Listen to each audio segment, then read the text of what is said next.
warnings and all the evidence of violations. He just needed my first-hand account to complete his investigation. A nurse I didn't recognize came in that evening with information I'd been dreading. Dustin lost his right arm and had burns over 40% of his body. He was stable now, but facing months of recovery and rehabilitation. One of the workers who died was only 23 years old with a pregnant wife who would never meet her baby's father. The other man who died had 3 kids under 10. I turned my face toward the wall so the nurse wouldn't see me crying. The guilt hit me harder than any physical pain from my burns or my concussion. I kept thinking I should have done more. I should have refused to leave that plant. I should have called the fire department or OSHA or found some way to physically prevent them from turning on that equipment. I could have grabbed the breaker myself or cut the power at the main panel.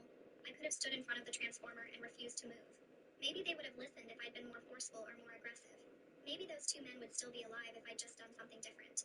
The ringing in my ears got louder every time I thought about it, and I couldn't make it stop.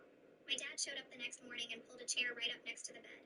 He sat there quiet for a while, just looking at my bandaged arms and the hearing aid. Then he started telling me about a crane collapse at his job site when he was 32. 3 guys died that day because someone bypassed the weight limit sensors to save time on a big contract.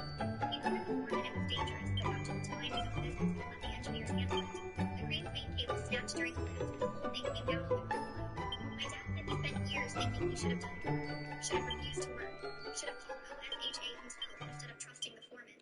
He looked me straight in the eye and told me I did everything right and those men made their own choice to ignore me. That didn't make the guilt go away, but it helped knowing my dad understood exactly how it felt. Reed came back 2 days later carrying a folder full of photos from the plant. He spread them out on the table next to my bed and showed me the transformer wreckage. The whole thing had basically melted from the inside out, and the safety system I'd tried to warn them about were completely destroyed. Reed pointed to my temporary bypass wiring in one of the photos and explained that it had held just long enough to give people a few extra seconds of warning before the catastrophic failure. He said his preliminary investigation suggested my work probably saved a dozen lives by preventing an even bigger cascade failure that would have taken out the entire electrical system. The plant's backup generators would have failed too, and everyone inside would have been trapped in total darkness with 5 electrical fires. I stared at those photos and tried to feel good about saving people, but all I could think about was the 2 who died anyway. My boss visited that afternoon and told me the company was offering full pay during my entire recovery period. They wanted me to consult on the investigation once I was feeling better and help them understand what went wrong. He sat down and lowered his voice before telling me the plant manager had been fired within 24 hours of the explosion. The facility was completely shut down pending a full safety review. The manufacturing company that owned it was facing serious legal trouble. My boss said corporate was taking Hero, can you hear me? A great darkness threatens this world. Left unchecked, it will swallow it entirely. It may already be too late. Nevertheless, perhaps you, Sign of Erdrick, might prevail. Please, you must make full Tantacha. You must do all that you can. The fate of the world rests with you.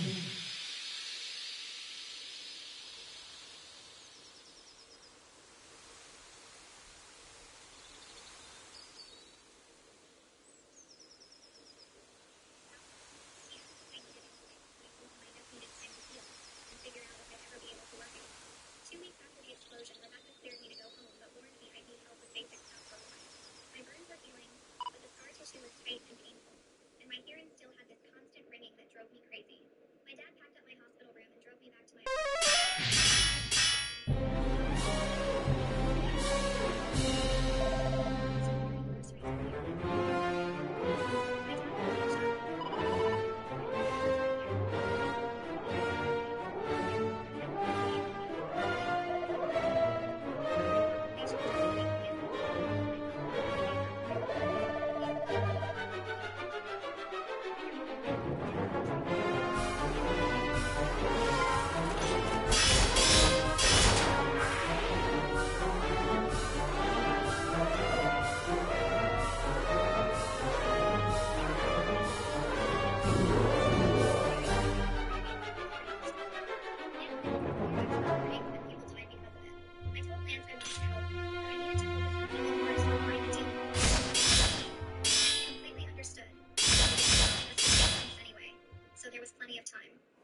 appreciated that he didn't push me because I was barely holding myself together as it was. A woman called through the hospital's patient services line asking to speak with me. She introduced herself as Dustin's wife and said she wanted to thank me for trying to stop them. Her voice shook when she told me that Dustin had been talking to her from his hospital bed about what happened. He told her I was right about everything, and he was the arrogant fool who didn't listen. She said Dustin kept saying he should have backed me up instead of laughing at my warnings. I didn't know what to say to her because what could I possibly say that would make any of this better? She thanked me for dragging him away from the panel after the first explosion, and said the doctors told her those few seconds probably saved his life. We talked for maybe 10 minutes before I had to hang up because I couldn't stop crying. My first physical therapy appointment was with a therapist named Cindy Velez at the rehabilitation center across town. My dad drove me there and waited in the lobby while Cindy examined my wounds. She had me try different objects to measure how much pressure I had applied. The scar tissue was tight and painful whenever I tried to move my arms through their full range of motion. Cindy showed me exercises to help stretch the tissue and rebuild strength. She was honest about my limitations. She told me I might not ever have the same grip strength I had before birth. The damage to the nerve endings and muscle tissue was significant, and the wound would be permanent. Cindy said we'd work together for the next several months, that I needed to prepare myself for the possibility that I would ultimately break my heart. The reality hit me hard during that first therapy session when I couldn't even speak because Cindy bothered me. My career had been my whole identity for 15 years, and the thought of losing it felt like losing part of who I was. I'd followed in my dad's footsteps and worked my way up to senior electrician with skill and determination. Now I might not be able to hold tools steady enough to do the work safely. Cindy noticed me getting upset and reminded me that recovery takes time, but I knew she was just being kind. In her eyes told me she'd seen this before with other patients whose injuries ended their careers. Reed contacted me again about a month after the explosion to share his preliminary OSHA report before it went public. He came to my apartment and sat at the kitchen table with his laptop showing me the findings. The plant had 17 separate safety violations documented in their own maintenance logs. My warnings about the transformer were reported in emails and work orders that proved I'd identified the exact problems that caused the failure.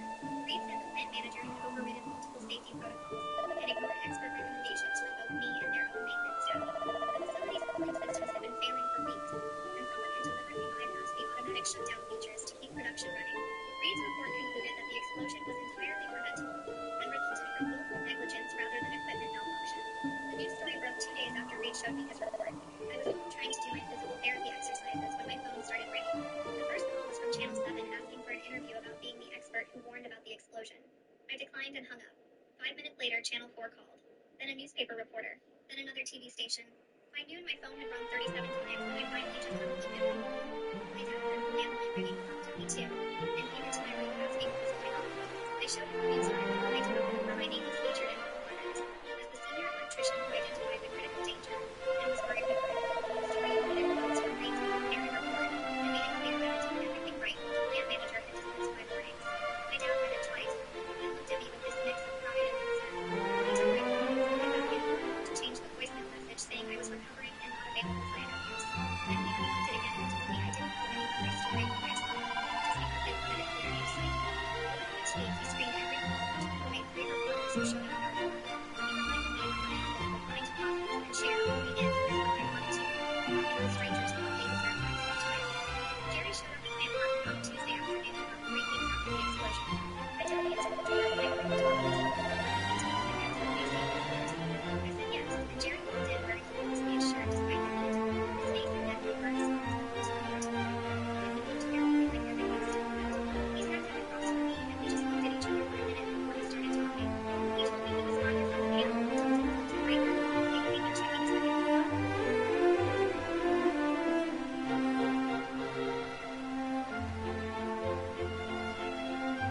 secondary connection. An extra 15 feet probably saved his life, though he still had second-degree burns on top of his face. Jerry said he'd been thinking about ending constantly and needed to talk to me about what happened. His hands shook and he started explaining what had happened. Jerry told me he heard me screaming at them to stop right before Dustin flipped the switch. He said the plant manager had pulled him and the other guy aside earlier and told them I was being hysterical and emotional, like women always were about technical things. The plant manager said to ignore my warnings because I was just scared and didn't really understand the effect like women who worked here every day did. Jerry admitted he believed it at the time because the plant manager seemed so confident and he was so panicked. Now he realized my panic was completely justified and their confidence was just arrogance. He apologized for not backing me up and said he'd testify to his own behalf if anyone asked. He wanted the truth on record that I'd done everything possible to stop them, and they'd ignored me because of who I was rather than what I knew. I thanked him and told him I was glad he survived. We talked for another hour about our injuries and recovery before he left. He ended the phone intercom with me to tell me the names of the 2 workers who died and filed a wrongful death lawsuit against both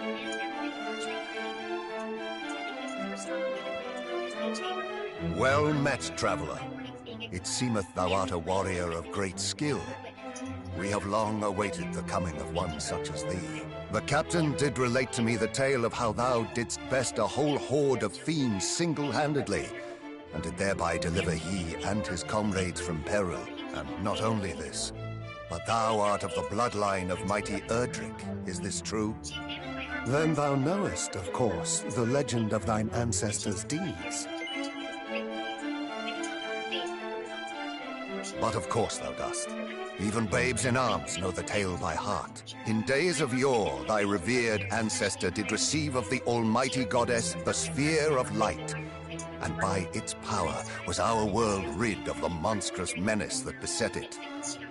Yet the tales make no mention of any of the heroes' bloodline having survived to the present day. Thou truly believest it to be so? That thou art of the line of Erdrick? Praise be! These are glad tidings indeed. But possessest thou proof, perhaps, of this claim? Or are we to believe it based solely on...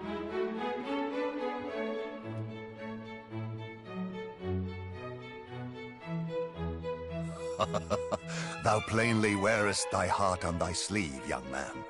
'Tis an endearing trait indeed. Mine own line is one intimately entwined with that of the hero of legend. And according to the tales passed down among us, the hero who laid low the lord of the underworld was also guided by a voice heard in dreams. Majesty, please. It will not do to share the secrets of the royal line so freely. Calm thyself. Though we lack for proof, I would place my faith in this youngster nonetheless. Better that than lose all hope for the salvation of our benighted realm. Yes, Majesty. Now, young hero, thou too wouldst know the truth of thy bloodline, wouldst thou not? Then hie thee to the cave that doth bear thine ancestors' title, and to the Shrine of Rain. Return to me with what thou findest there. This shall be thy reward for aiding my guardsmen. Go forth, brave hero, and may the goddess guide thee.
Voltage electrical work might not be safe anymore given my reduced hearing. I could miss critical warning sounds or fail to hear someone shouting an alert.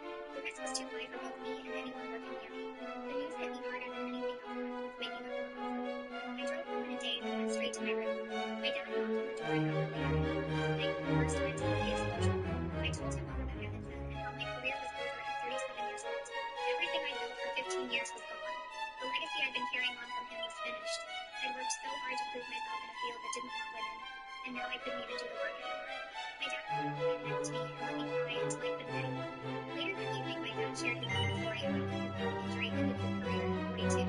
He described the depression and trauma, and the anger he felt when his identity stripped away. How long he didn't know he wanted nutrition. He told me about a short period where he barely left the house and pushed everyone away. But eventually, he found new purpose in teaching safety courses and training the next generation of nutrition.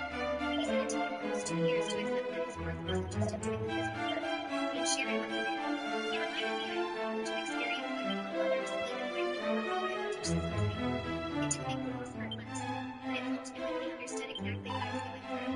With my next physical therapy session, Cindy adjusted my treatment plan to focus specifically on the movements I'd need for electrical work. She had me practice gripping tools and manipulating small wires and components.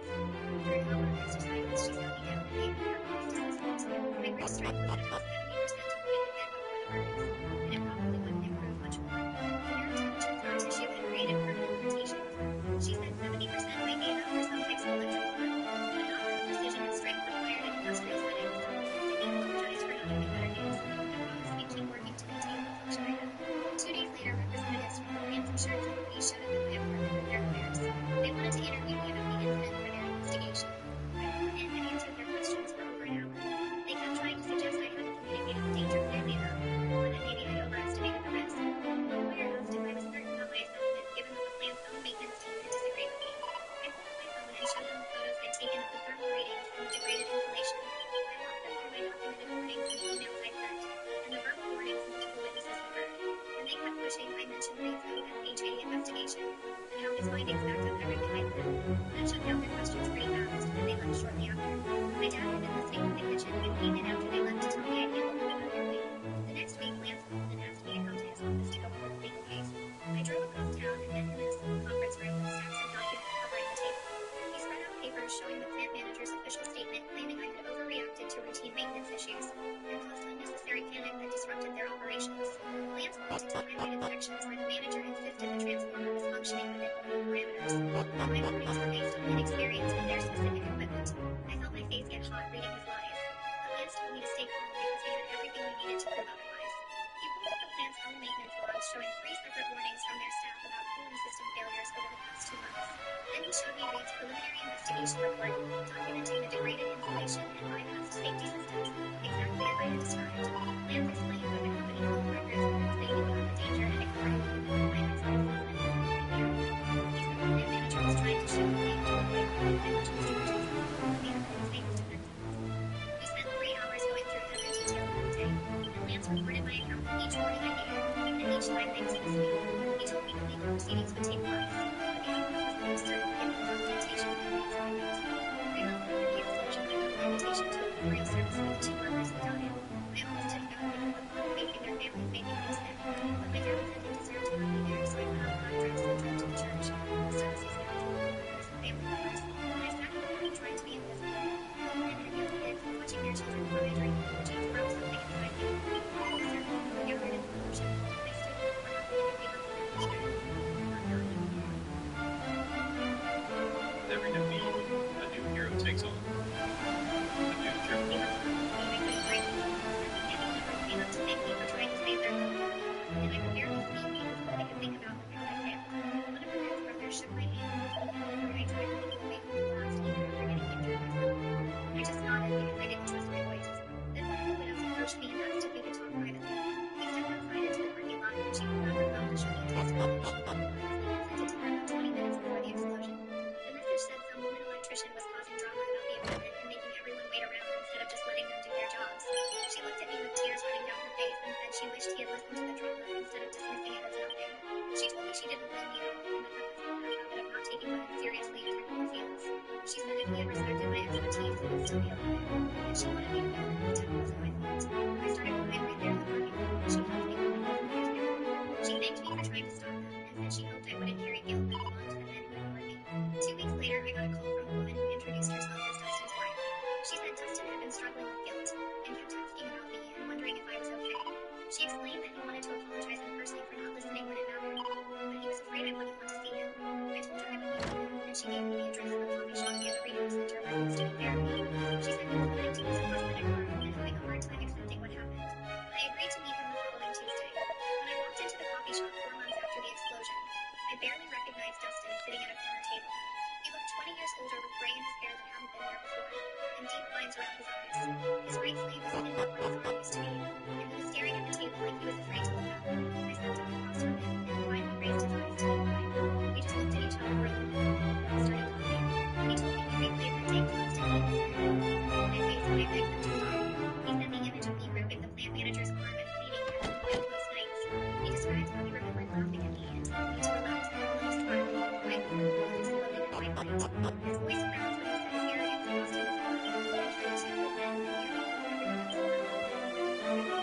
his mother makes the stupid, dismissive, someone with more experience was trying to save his life. He kept apologizing over and over and saying he wished he could go home and listen to me. I let him finish talking before I responded. I told him I didn't blame him personally because the plant manager created the whole culture where my warnings got dismissed as hysteria. I explained how the managers held me to by locking me in the hall when I arrived and calling me little lady and sweetheart. I said the manager made it acceptable for everyone to ignore my expertise because I was a woman. I also told Dustin there was no way to completely absolve him because he made his own choice to ignore me, even at Brian's own safety bypass and always before the right time. I said he was a young man with 20 years of experience, and he chose to trust the plant manager's dismissal over my expert assessment. We both had to live with the consequences of the choices made that day. We ended up talking for 2 hours about the incident, and our injuries, and what our futures looked like now. Dustin told me he was retraining for office work doing scheduling and inventory management because he couldn't do hands-on maintenance anymore. He said losing his career felt almost as bad as losing his heart, because being an electrician was his whole identity. I understood exactly what he meant because I was facing the same thing with my hearing damage and reduced grip strength. We talked about how we both might never work in the field again, and how that felt like losing part of ourselves. He asked if I was angry at him, and I said I was more angry at the system that made my warnings easy to ignore. I admitted I was also frustrated that he didn't back me up when it could have made a difference. Near the end of our conversation, Jerry pulled out an information desk with us. He came over and asked if he could join, and we both said yes. Jerry had burns on his face and neck that were still healing, and he said he was doing physical therapy 3 times a week. The three of us sat there as survivors trying to make sense of what happened and who we were now. Jerry said he heard me screaming at them to stop, but the plant manager told him I was being hysterical, so he ignored it too. He apologized for not backing me up and that he would testify to exactly what happened and helped my case. He talked about forming a support group for industrial workers who survived accidents and how he would advocate for better safety culture. It felt strange bonding with the men who had spoken to me, but we were connected now through shared trauma and permanent scars. The next week, Reed's final OSHA report got released to the public. I downloaded it immediately and read through all 47 pages documenting 17 separate violations of the plant. The report specifically cited the plant manager's dismissal of my expert warnings as contributing factor to the massive injuries. It described how I had correctly identified critical danger and omitted essential instructions to shut down my equipment. The report stated that my temporary safety bypass had prevented additional casualties by giving workers crucial seconds to get away from the blast. Reed's investigation found that the plant had been operating properly, consistent with others for 8 months, and he told me to ignore everything about my management. He outlined 3 critical ways that the plant manager faced potential criminal charges for negligent oversight. Reading the report felt like vindication. It had told my family she couldn't deny or give Dustin his approval or fix my hearing. I was right about everything, but being right became a hill I could carry forever. 2 weeks later, Lance called to tell me the manufacturing company settled both multiple lawsuits before they could go to trial. He said the families got substantial money, but he sounded tired when he said it, like he knew no settlement could bring back a 23-year-old Mormon wife, our mother of 3 who coached Little League. The amount stayed private, but Lance mentioned the company wanted to avoid a public trial, where my testimony would detail exactly how the plant manager worried them, exposed the safety blinds, and caused 2 deaths. I asked if the case was over. Lance said not even close because the workers' compensation cases were just getting started. He needed me to give a deposition for all the injured workers, including Dustin and Jerry, and the 2 others who survived and left. I agreed immediately because both sides deserved every cent they could get after what happened to them. The deposition took place in conference room downtown with Lance on one side of the table, and 3 lawyers from the plant insurance company on the other side.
afternoon and accepted the safety training position. He said that the plant started to big burden right away, and I should take whatever time I need to create my own. I spent the next week at my kitchen table writing lesson plans based on everything that happened in the plant. My first lesson focused entirely on listening to expert warnings regardless of who delivered them. Recognizing that expertise and experience matter more than gender or age. I included photos from Ray's investigation showing the destroyed transformer and my temporary safety guidelines as crucial settings. I wrote case study about the two men who died and the permanent injuries suffered by the survivors.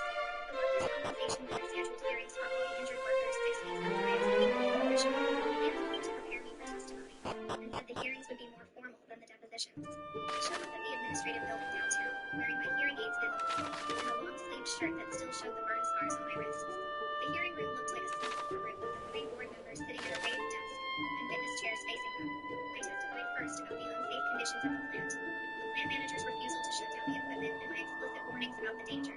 I described watching them ignore me and flip that breaker, seeing the first explosion, dragging Dustin away from the second blast. One of the board members asked why I thought my warnings were dismissed, and I said honestly that the plant manager made it clear he didn't believe a woman would dismiss industrial equipment after the described ignoring my warnings because the plant manager told me he said he was 12 years of experience and he thought he knew better than some of his Dustin was slow when he talked about he said the culture at that plant treated women's expertise as less valid, and he had bought into that thinking until it cost him his arm and built 2 of his coworkers. Jerry testified after Dustin and gave a similar account. He said he heard his training at the top. Emotional and dramatic. Jerry described seeing the first explosion and thinking in that split second that he should have listened to me. His honest testimony about his own mistakes and the dismissive culture at the plant seemed to reflect the word honesty. The hearings lasted 3 days total with testimony from all the injured workers. Vocational specialists about their reduced earnings. 2 weeks before issuing their ruling. Lance called me the morning the decision came out and said the board ruled in favor of all the injured workers with substantial settlements for medical costs, lost wages, and permanent disability. Dustin's settlement was the largest because losing his arm meant he could never return to maintenance work and would need ongoing medical care for the rest of his life. The board's written decision specifically cited the plant manager's dismissal of my expert warnings and the unsafe culture that prioritized production over worker safety. Reading that decision felt like validation, but it didn't erase the 3 years of hearing or give me back the career. 6 months after the explosion, I stood in front of my first safety training class holding a stack of photos from the incident scene. 20 industrial electricians sat in rows of folding chairs watching me with the kind of careful attention I never got when I showed up with my toolkit. I placed the first photo on the overhead projector showing the destroyed transformer and my short sleeved. I glanced at the student staring at the scars before looking away. I told them exactly what happened on Tuesday without making it look like I described the plant manager locking the door and laughing at my credentials. I explained how I identified the heat damage and bypassed safety controls and warned them the transformer would fail. I showed them the thermal readings I took and the temporary bypass I installed to buy them seconds. Then I showed them photos of the explosion after that and told them 2 men died because the plant manager decided a woman couldn't dismiss industrial equipment accurately. One student in the back row shifted in with me and I saw him glance at the guy next to him. I explained how Dustin lost his arm and 3 others got severe burns, and how I dragged people away from the second class before the third went in. The room stayed completely quiet while I talked, and nobody checked their phones or whispered to each other like I'd seen in other training sessions I'd attended over the years. I finished by showing them a photo of the safety protocol violation list from Ray's OSHA report, 17 separate violations that the plant's own maintenance logs documented. I told them the plant manager ignored expert warnings because he thought being male meant knowing more than a woman with 15 years experience. When I asked if anyone had questions, an older electrician in the front row raised his hand. He said he'd been in the trade for 30 years and had dismissed younger workers' concerns before because he thought experience trumped fresh perspective. He thanked me for sharing my story and said he'd never ignore a safety warning again, regardless of who delivered it. 3 other electricians came up after class ended and told me similar things. One guy said he'd worked with female electricians who knew more than him, but he'd never fully respected their expertise until hearing what happened when that expertise got dismissed. Another told me about a time he'd overridden a safety concern from a newer worker and got lucky that nothing bad happened. The respect in their voices felt strange after 15 years of fighting to be taken seriously on job site. My boss called me into his office the next week and asked me to develop a company-wide protocol for safety concerns raised by any employee. He wanted mandatory shutdown authority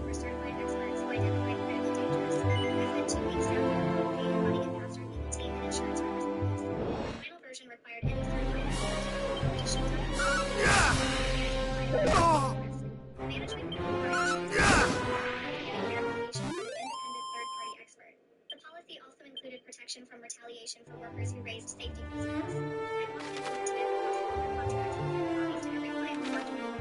Reed contacted me a month later, because I helped create training materials that OSHA could use nationally. And my experience was great for being expert working with safety and he wanted to turn it into a case study. We spent 6 weeks developing the training module that covered gender bias and safety critical industries. Listening to these recordings, how they eliminate the costs of ignoring safety rules, treating me with dignity and describing my explosion and testimony from Dustin and production plan to make the training mandatory. 7 months after the explosion, I drove to the rehabilitation center where Dustin was finishing his occupational therapy. I found him in the therapy gym working with his prosthetic arm to pick up small objects. He'd adapted remarkably well and could grip a coffee cup and manipulate tools with decent precision. He saw me watching and waved me over with his prosthetic. We sat in the cafeteria and he told me about his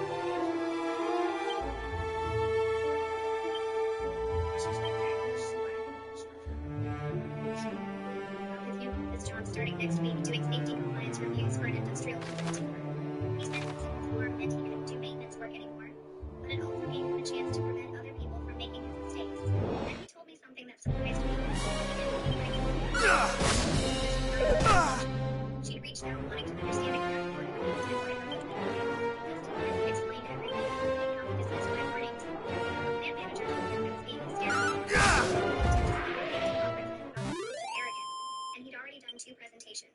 He showed me his speaking schedule for the next 6 months with conferences in 8 different states. Jerry had returned to maintenance work, but now served as a safety liaison who reviewed all expert warnings before any equipment was started. I ran into him at a job site where my company was doing an inspection, and he pulled me aside to talk.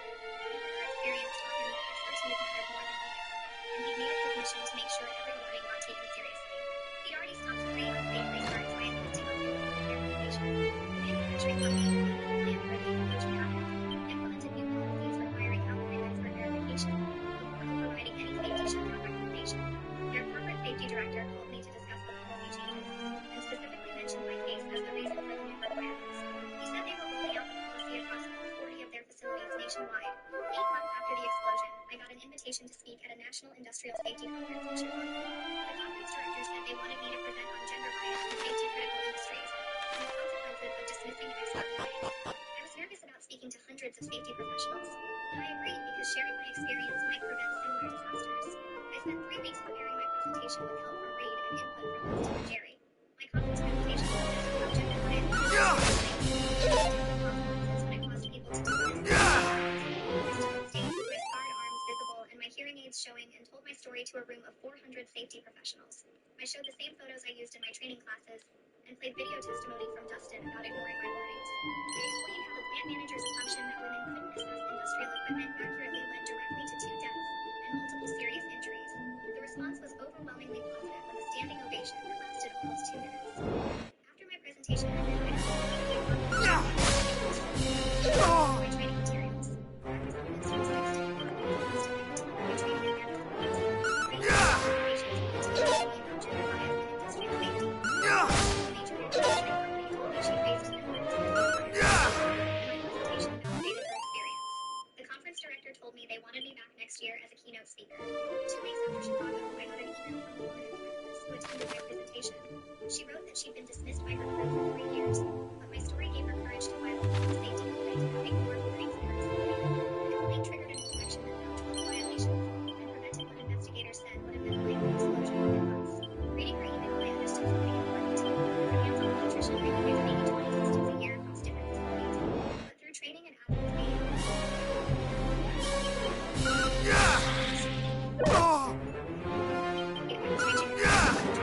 each made better decisions for decades.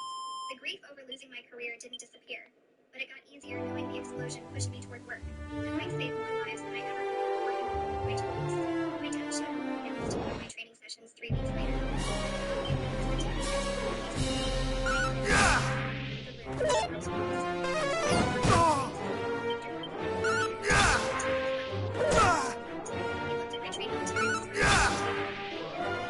Explosion damage still displayed on the screen behind me. He pulled me into a hug and told me to tell how I turned the worst thing that ever happened to me into something that mattered.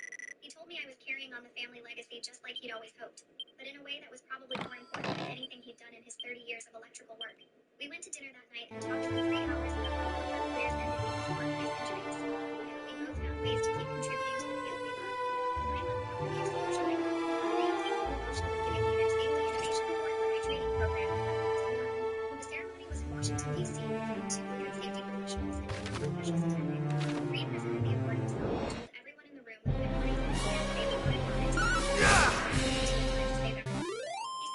since then was changing how the entire industry approached expert warnings and gender bias and safety critical decisions. I stood at the podium holding the award with my smart form visible on both sides of my body, and my hearing aids clearly showing. I told myself without sugarcoating what happened, or pretending emotion changed everything about my life and my career in ways I still feel the same. Only in a different way. It was alien work to prevent future tragedies. The two men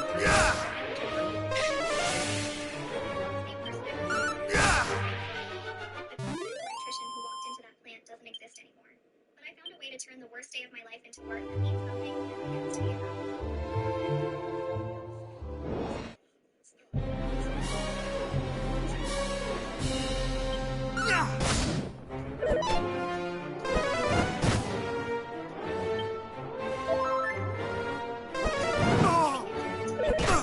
Girls scored 690, but still could not get to Kentucky University because the exams in the region were very difficult. The score of 690 in the capital was above the top of the region. Then the teacher said the girls were at the She saw only a number sent by her parents. The girl knew they would not care about her, but she only wanted a household registration in the capital so she could take the exams there. Soon the girl walked into the building, but she heard the adopted daughter crying to the family. The mother comforted the adopted daughter and said, "I raised you for 18 years. I will not abandon you." The mothers also said it. The adopted daughter said they would drive her out, but the girl did not mind at all. She began working on practice problems at the living room table. Then the family interrupted her. The father took out a set of family rules. After reading them, the girl said she came back only to get into college. If they did not welcome her, she could leave. The father felt guilty. The girl took the chance to say she wanted to attend the adopted daughter's school. Then the adopted daughter pretended to be nervous. The girl still did not care. She kept her face the next day, the girl went to register at the school. The teacher was the adopted daughter and thought the girl was a poor student, so he placed her in the regular class. Soon the first mock exam began. The girl thought the test was too easy. When the results came out, the family celebrated that the adopted daughter scored 500. They also believed the teacher scored the girl was a poor student. Then the home teacher visited. He said the girl was the top student in the entire school. Everyone was shocked. The girl scored 690 but still could not get to her top university because the exams in her region were very difficult. But a score of 690 in the capital was above the top university cutoff. Then the teacher said the girl's biological parents came to take her home. Her real identity was the daughter of a wealthy family in the airport. When she saw only a butler sent by her parents, the girl knew they would not care about her. But she only wanted a household registration in the capital so she could take the exams there. Soon the girl walked into the villa, but she heard the adopted daughter crying to the family. To be strong like you. And I guess that's why I kept chasing after you.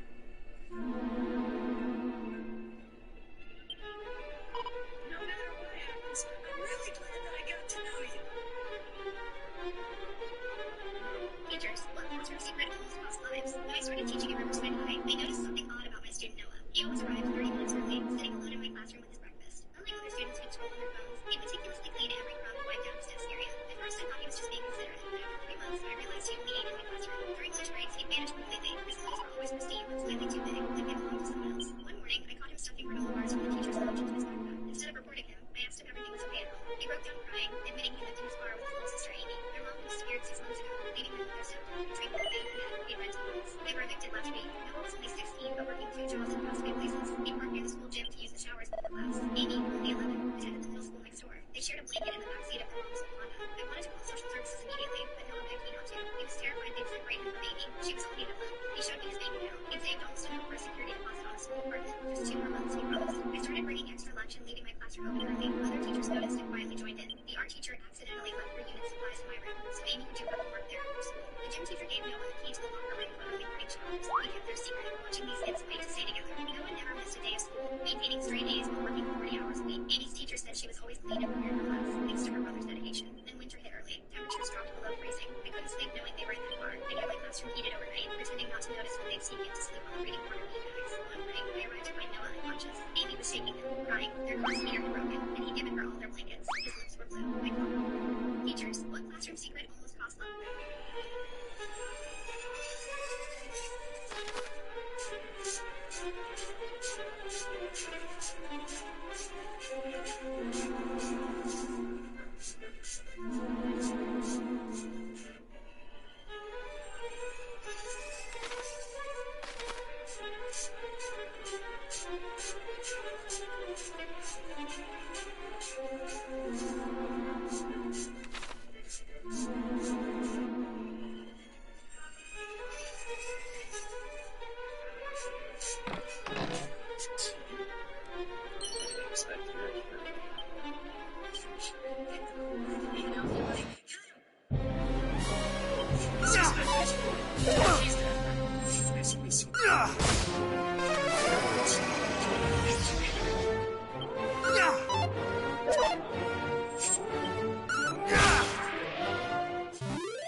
His eyes, I was hoping he would say that.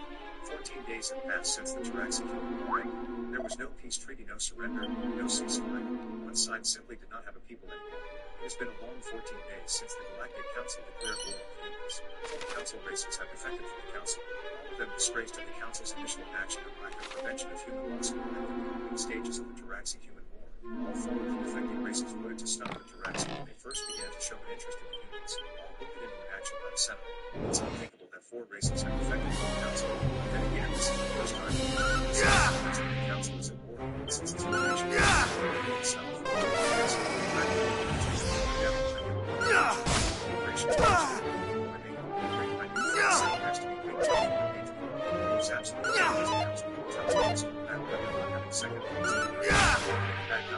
My friend, this will be the first time in nearly 600 years that the Honorak have been to war. I looked at my friend sitting next to me with my grin brought and knowing my friend has been much too long. This shall be fun. His grin bursting into a laugh. Just stay alive long enough. I'll show you how to live a perfect stay. I shook my head at him. Humans truly are insane.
Is it she? Yes, sir. She's in trouble. She's in this hospital, right? Yes. I can take care of her, sir. Mr. Stern is on the scene. Now get down, sir. Let's go. Let's go, sir. No. Get down. My window is safe. Go.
This is funny. I'm gonna start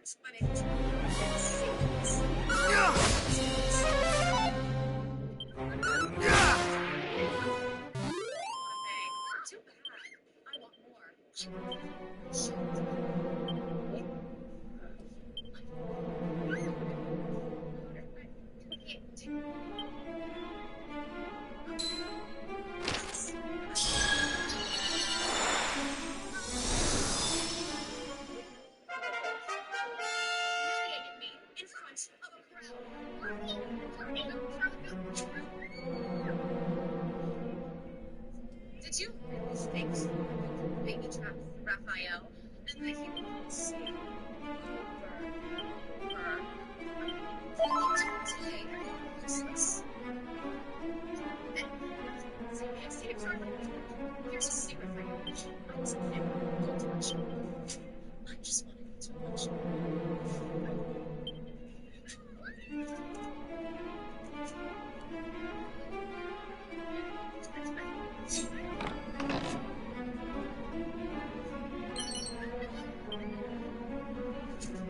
Stop!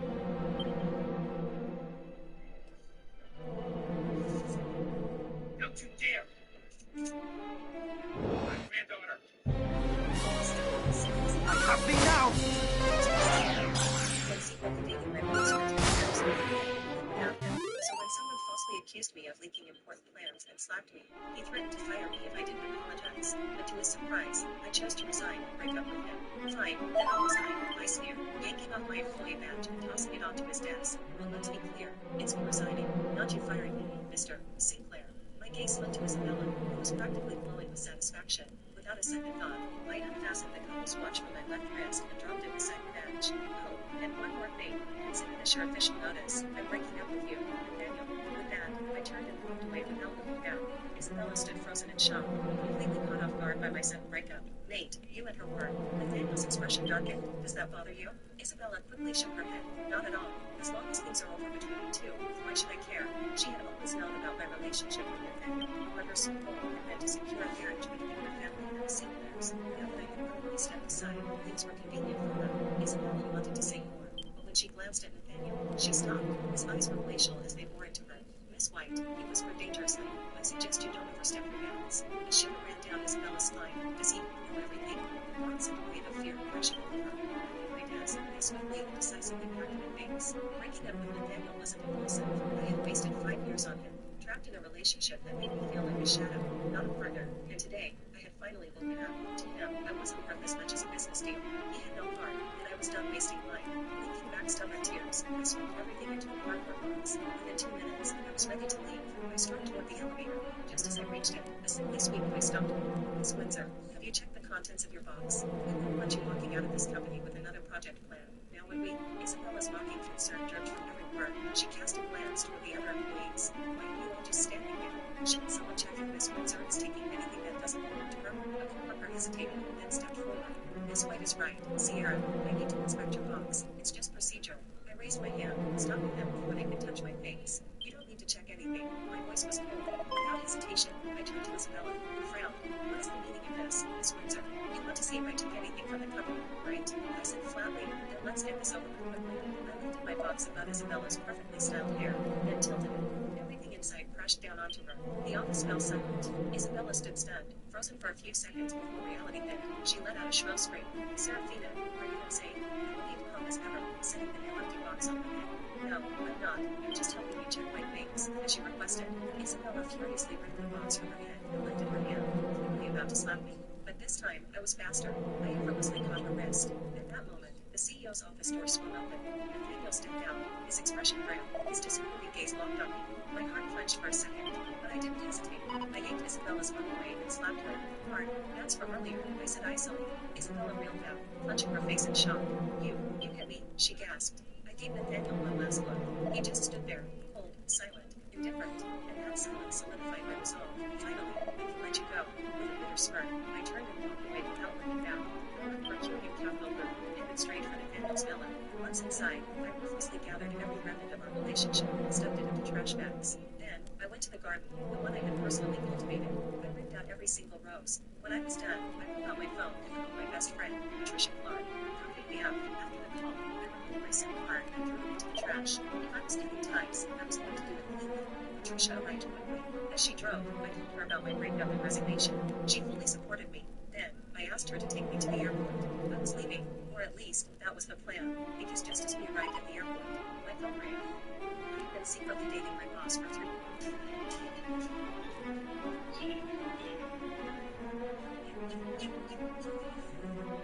He gave her a chance to return to her old world and chose to stay in this one. The system and the manipulative man both thought she stayed because she had fallen for her target. In reality, she was spreading in the piles of jewelry and treasure around her. moment she arrived, she never planned on going back. In her past life, she was an overworked employee with a miserable family. Her mother only cared about her younger brother and pushed her to the limit. But here, she was a real heiress with power, status, and endless money. So she kept pretending to be hopelessly in love in front of her target, acting like a fool.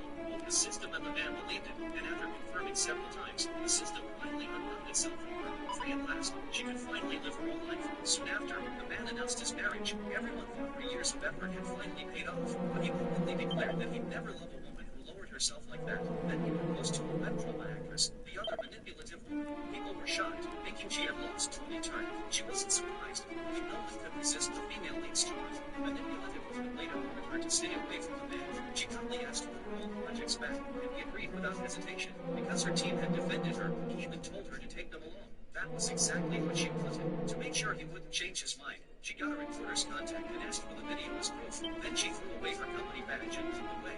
Those projects mattered because, in the original story, they made his company successful. Alfred was returned to become the admired entrepreneur. When she returned home with gifts, her parents looked at her like an enemy, assuming she came back to help the man. She told them the past was over and that she was ready to take charge of the company so they could relax. Her father doubted her until she showed him the video proving the man was with someone else. He was furious and scolded the man. Since she had made mistakes before, he decided to test her with one project. Her biggest competitor for it was the man's company. If she could win, she would officially take over. Motivated, she encouraged her team to give everything they had. She soon delivered a proposal that impressed everyone, and her father was pleased. But then he overheard the man insulting her, calling her an old woman and bragging that she'd handle the proposal if he asked. Enraged, her father went to confront him, and she had to calm things down. The man grew arrogant again and demanded the proposal. She only said she understood and left with her father. The next day, before the meeting, she sent the proposal to him. Confident, he passed it to his partners, who opened it and found a menu instead. They were furious and immediately decided to work with her company. When he came to confront her, he still believed she did it to get his attention. Seeing how delusional he was, she didn't even bother arguing back in her company. The secret thing is that when he saw her, he pretended nothing happened. He said he wanted to sign a new face as the brand ambassador. She convinced him easily. She chose a newcomer who, in the original story, became a top star after her drama aired. Sure enough, the newcomer soon gained massive popularity. The man saw posters of the actress everywhere. He assumed she was just trying to provoke him again. He responded by publicly announcing his relationship with the manipulator, making her his ambassador. His company's stock prices soared, and their new product became a hit. Meanwhile, her company's sales were slow, but she stayed calm. Soon her secretary brought good news. Their ambassador's drama exploded in popularity. Their friend's attention jumped by 500%, and orders flooded in, surpassing the man's company. He then sent her a voice message saying she had succeeded in getting his attention, adding that if she apologized, he would give her a chance. She immediately ordered her team to push his company and the sales of his new product. The next day, he stormed into her office, furious. He knocked things off her desk and demanded she hand over the project and apologize. She found him laughing. When she finally told him the truth, he stood there, completely stunned. He gave her a chance to return to her role. She chose to stay in this role. The system and the manipulative man both thought she stayed because she had fallen for her target. In reality, she was spreading in piles of jewelry and treasure around her. Three tiny taps against the steel door of the Red Haven motorcycle garage. Inside, the last engine was cooling. From still breathing heat. He was welcome. Logan Ridge Walker, captain of the Red Haven Hells Angels chapter, looked up the Lord Ridge. No one ever came here after midnight. Not unless something was wrong. Welcome to Shadows of Dignity. Folk Media. Comment below about watching from men. If this story touched your heart, please like and subscribe to this video so you never miss another tale for science. The nuns came again, heavily. They had prepared the same way. Ridge frowned, rubbing three sweet's hands as he walked to her. Two girls stood there in front of him, their faces framed with tears and dirt. The older girl was her arm wrapped around the younger shoulders. Please, she whispered, her voice trembling. Her lungs carrying a sack of flame answers, which is hard to reach. It's really eyes wide open. Teeth surveying, hearts like rich harder than punch. Together, this massive frame cast a shadow of dreams. What's your name, sweetheart? He asked. Name? This is Ellen. So, from your still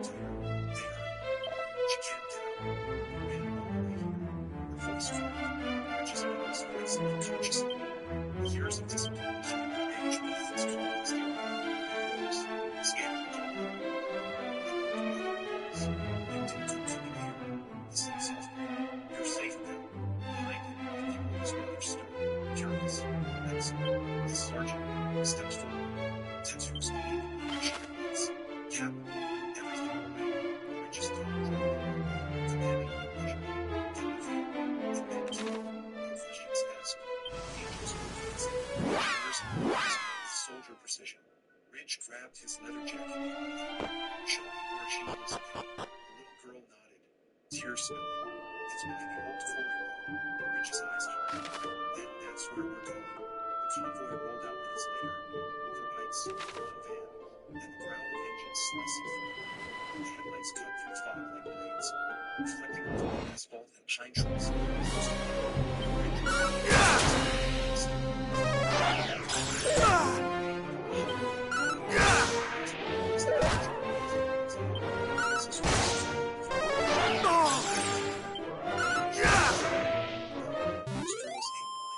You can see it in their eyes. The road narrowed, winding past abandoned shacks, half-bricks and puddles. Then they reached the old quarry. Ridge cut the engine noise. The air was still too still. Then came the feet. In this game, your heroes will die. With every defeat, a new hero begins. Carry on the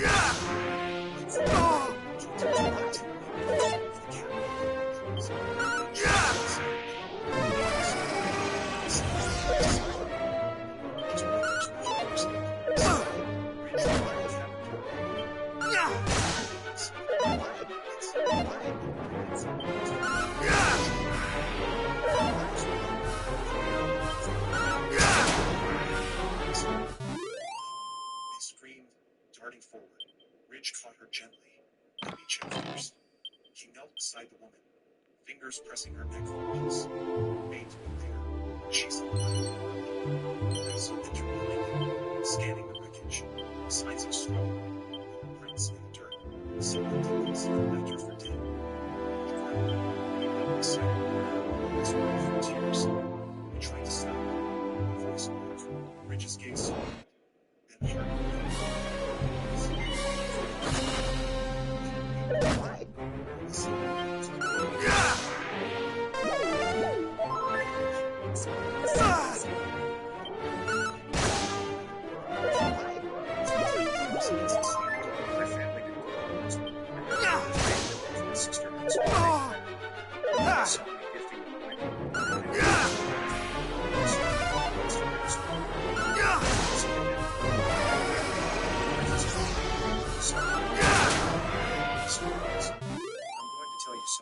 heart said out loud to anyone except my therapist, and honestly, I'm not even sure she fully believed me when I laid it all out. But here's the thing about revenge. It actually works. It's not. It's cold. It's rich. And it tastes like nothing until the very goes away. You think you know how the story goes. Guy gets successful, rubs it in his family's face. They come crawling back. Simple. Wait. Satisfying. That's not what happened. What happened was messy. Slow. Required me to sit with my anger for so long it stopped feeling like anger and started feeling like clarity. Like architecture. Like a blueprint I was building in the dark, one brick at a time, until I finally had something solid enough to stand on. Let me back up. My daughter was born on Tuesday. Pepper bricks, 6 pounds, 9 ounces. She came 3 weeks early, which meant my wife Rebecca and I went back. We had 8 samples taken to the nursery. The threat was still in its office. We were supposed to install the nursery. Instead, I installed it in the hospital. Rebecca's contractions were 7 minutes long. My hand shaking so hard I had to watch a YouTube tutorial 3 times just to get the baseline in. The parking garage smelled like water. February air cut through my jacket. Rebecca made this sound during the contraction, not a scream, something smaller and more frightening. Nobody prepares you for that feeling. That specific terror of knowing you're about to become responsible for keeping a human being alive. You can't even figure out how to move a plastic bottle. We got to the hospital at 2:47 a.m. At 3:15, Rebecca was in the delivery room. By 4:30, things got complicated. The baby's heart rate kept dropping. They started throwing around words like fetal distress and emergency intervention. The doctor I had never seen before was suddenly Rebecca was crying, and I was holding her hand so tight I could not break her fingers. And those were at 6:23 a.m. Emergency C-section. They held her up, but before they were 2 seconds so she was looking at me first. This silence where she spoke before I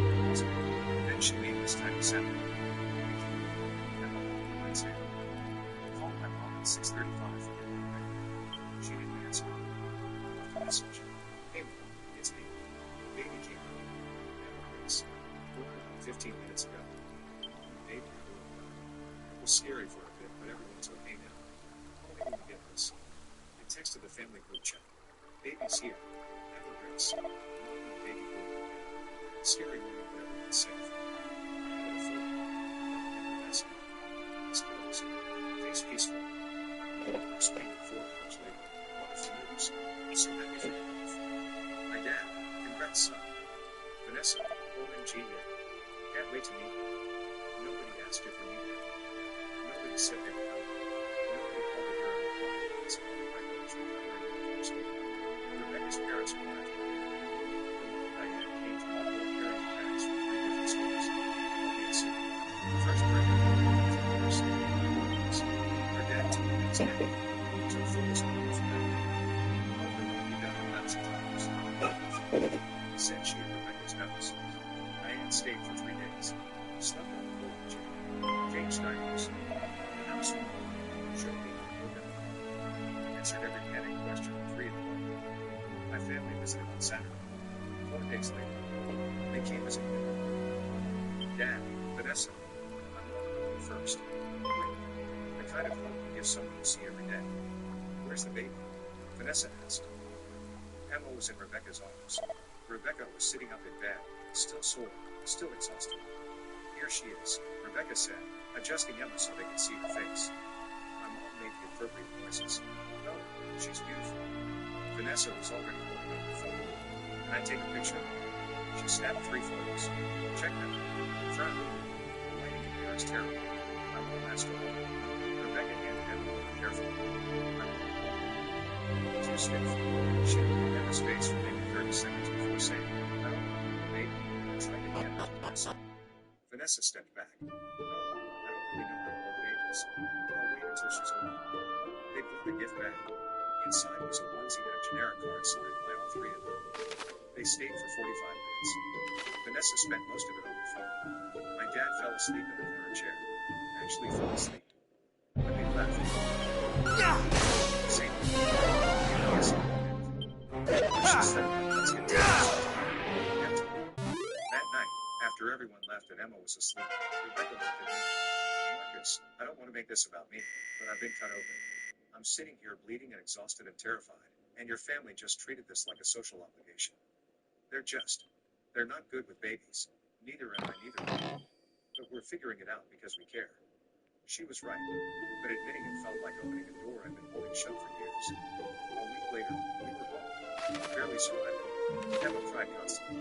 Rebecca was recovering from surgery. I was running on maybe 3 hours of sleep a night. Rebecca's parents held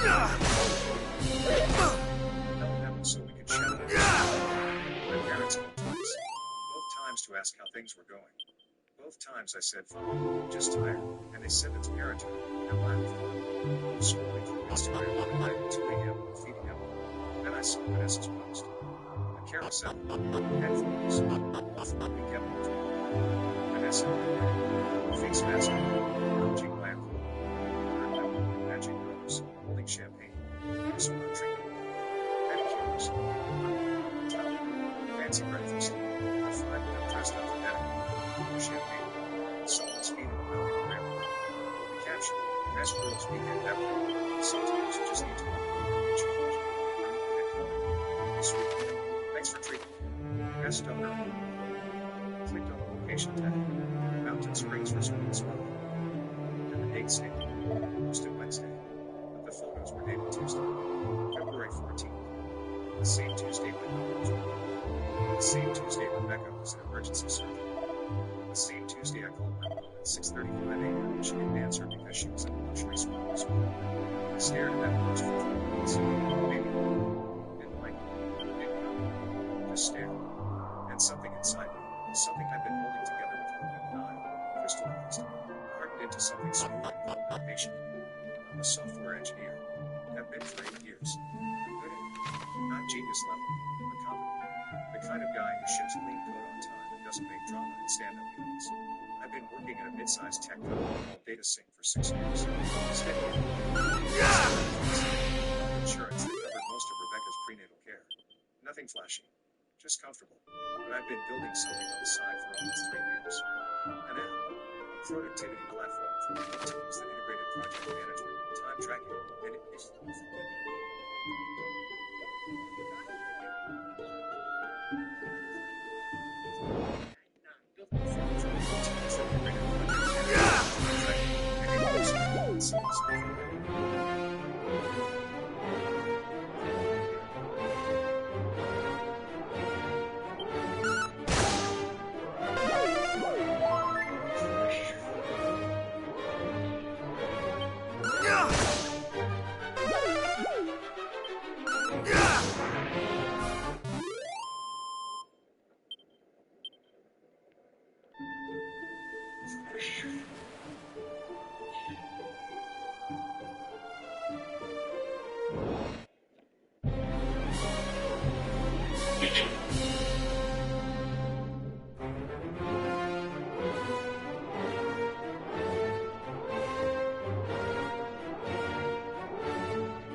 I know not who thou art, but I beg of thee, send word to Tantagel. The detachment dispatched in search of Princess Gwailing is... But she was seen. The fiends did spirit her away across the swampland south of Gaul. I fear I can endure no longer.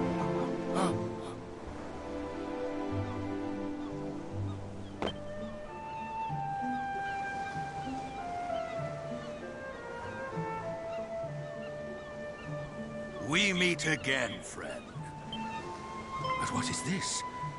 This man is... He hath breathed his last. His wounds are truly terrible to behold. Is this thy...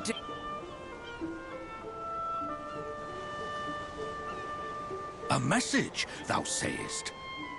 The princess was taken across the swampland south of Gaul?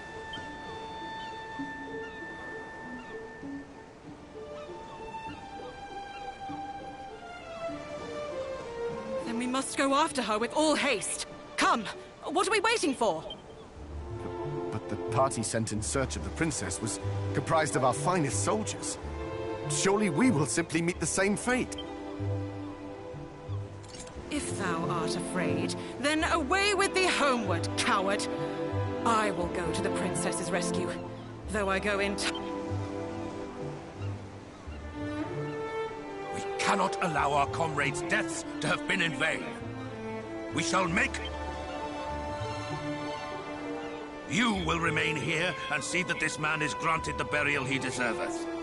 Hie you thence to the castle and report on all that hath occurred here. Friend, I would ask a boon of thee all. News of these events will only stir discord among the people. I prithee, keep thy counsel. I understand that His Majesty hath tasked thee with learning more of the hero of legend. I wish thee luck in thy quest. Now,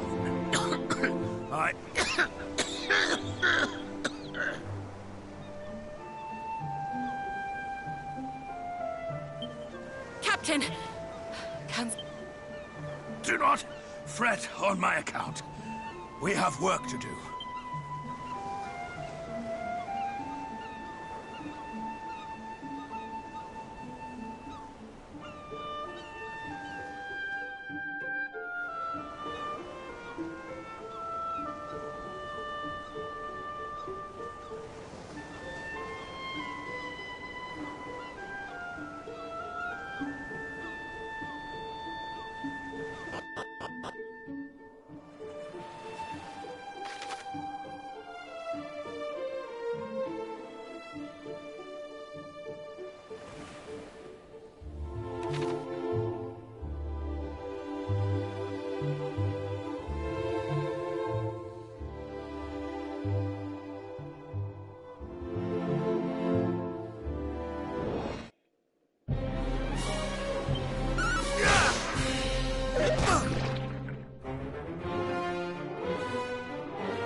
His son's ex-girlfriend showed up at our door crying.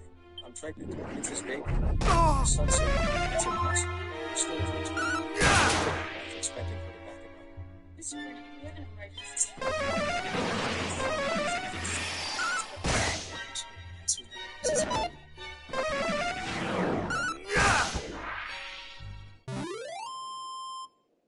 The sheer lack of engagement was more infuriating to Evans than any argument. It was a silent refutation of his authority, of his very presence.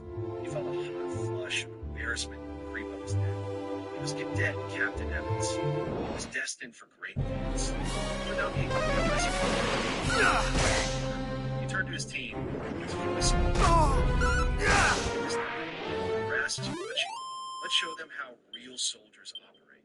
Not like some of these civilian spectators, the cadets, eager to please, redoubled their efforts, pulling and tying with renewed, focused vigor. Their movements. They wanted to impress him. They wanted to impress the distant, unseen eyes of their brothers. And in their haste, in their desperate need for revelation, they missed the small, critical details. They missed the fraying of rubber and scraped against a sharp edge. They missed the way the primary piece was from the set. And missed the perfect, still, and silent sound of the edge of the press the emergency. And the next second, man, see, the air force is activated.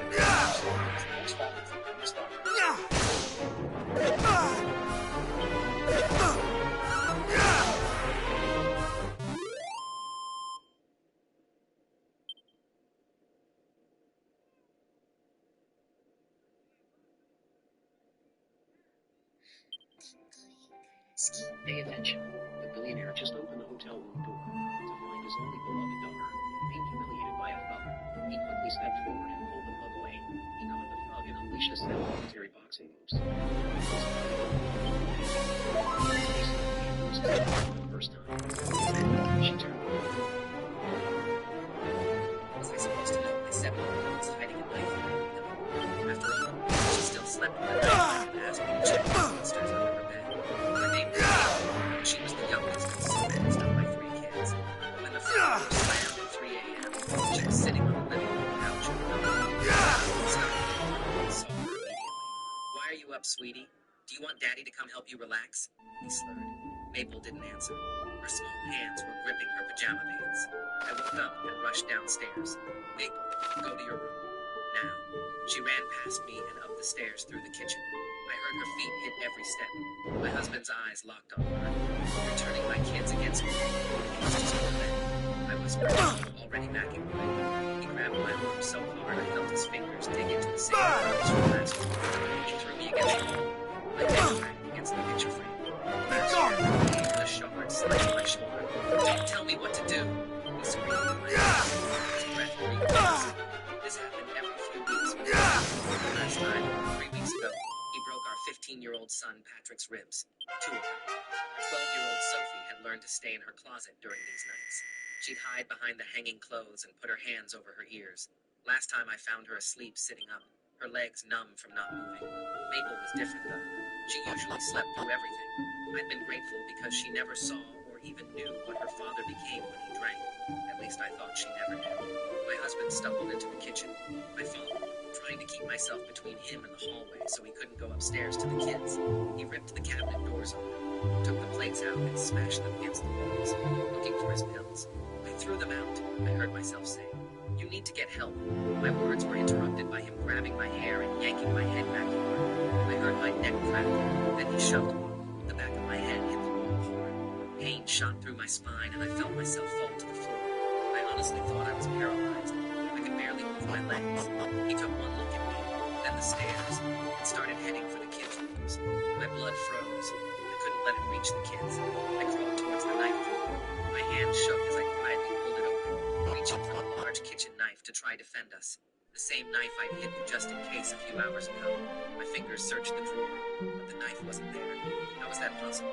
I felt the sharp pain in my back return, but I couldn't think about that. I crawled after my husband, tasting blood from my split lip. I saw him upstairs, kicking Patrick's door. Once, twice, the door held. Patrick had barricaded it with his desk. Instead of stopping, he moved to Sophie's room, ripped the door open. I heard her scream.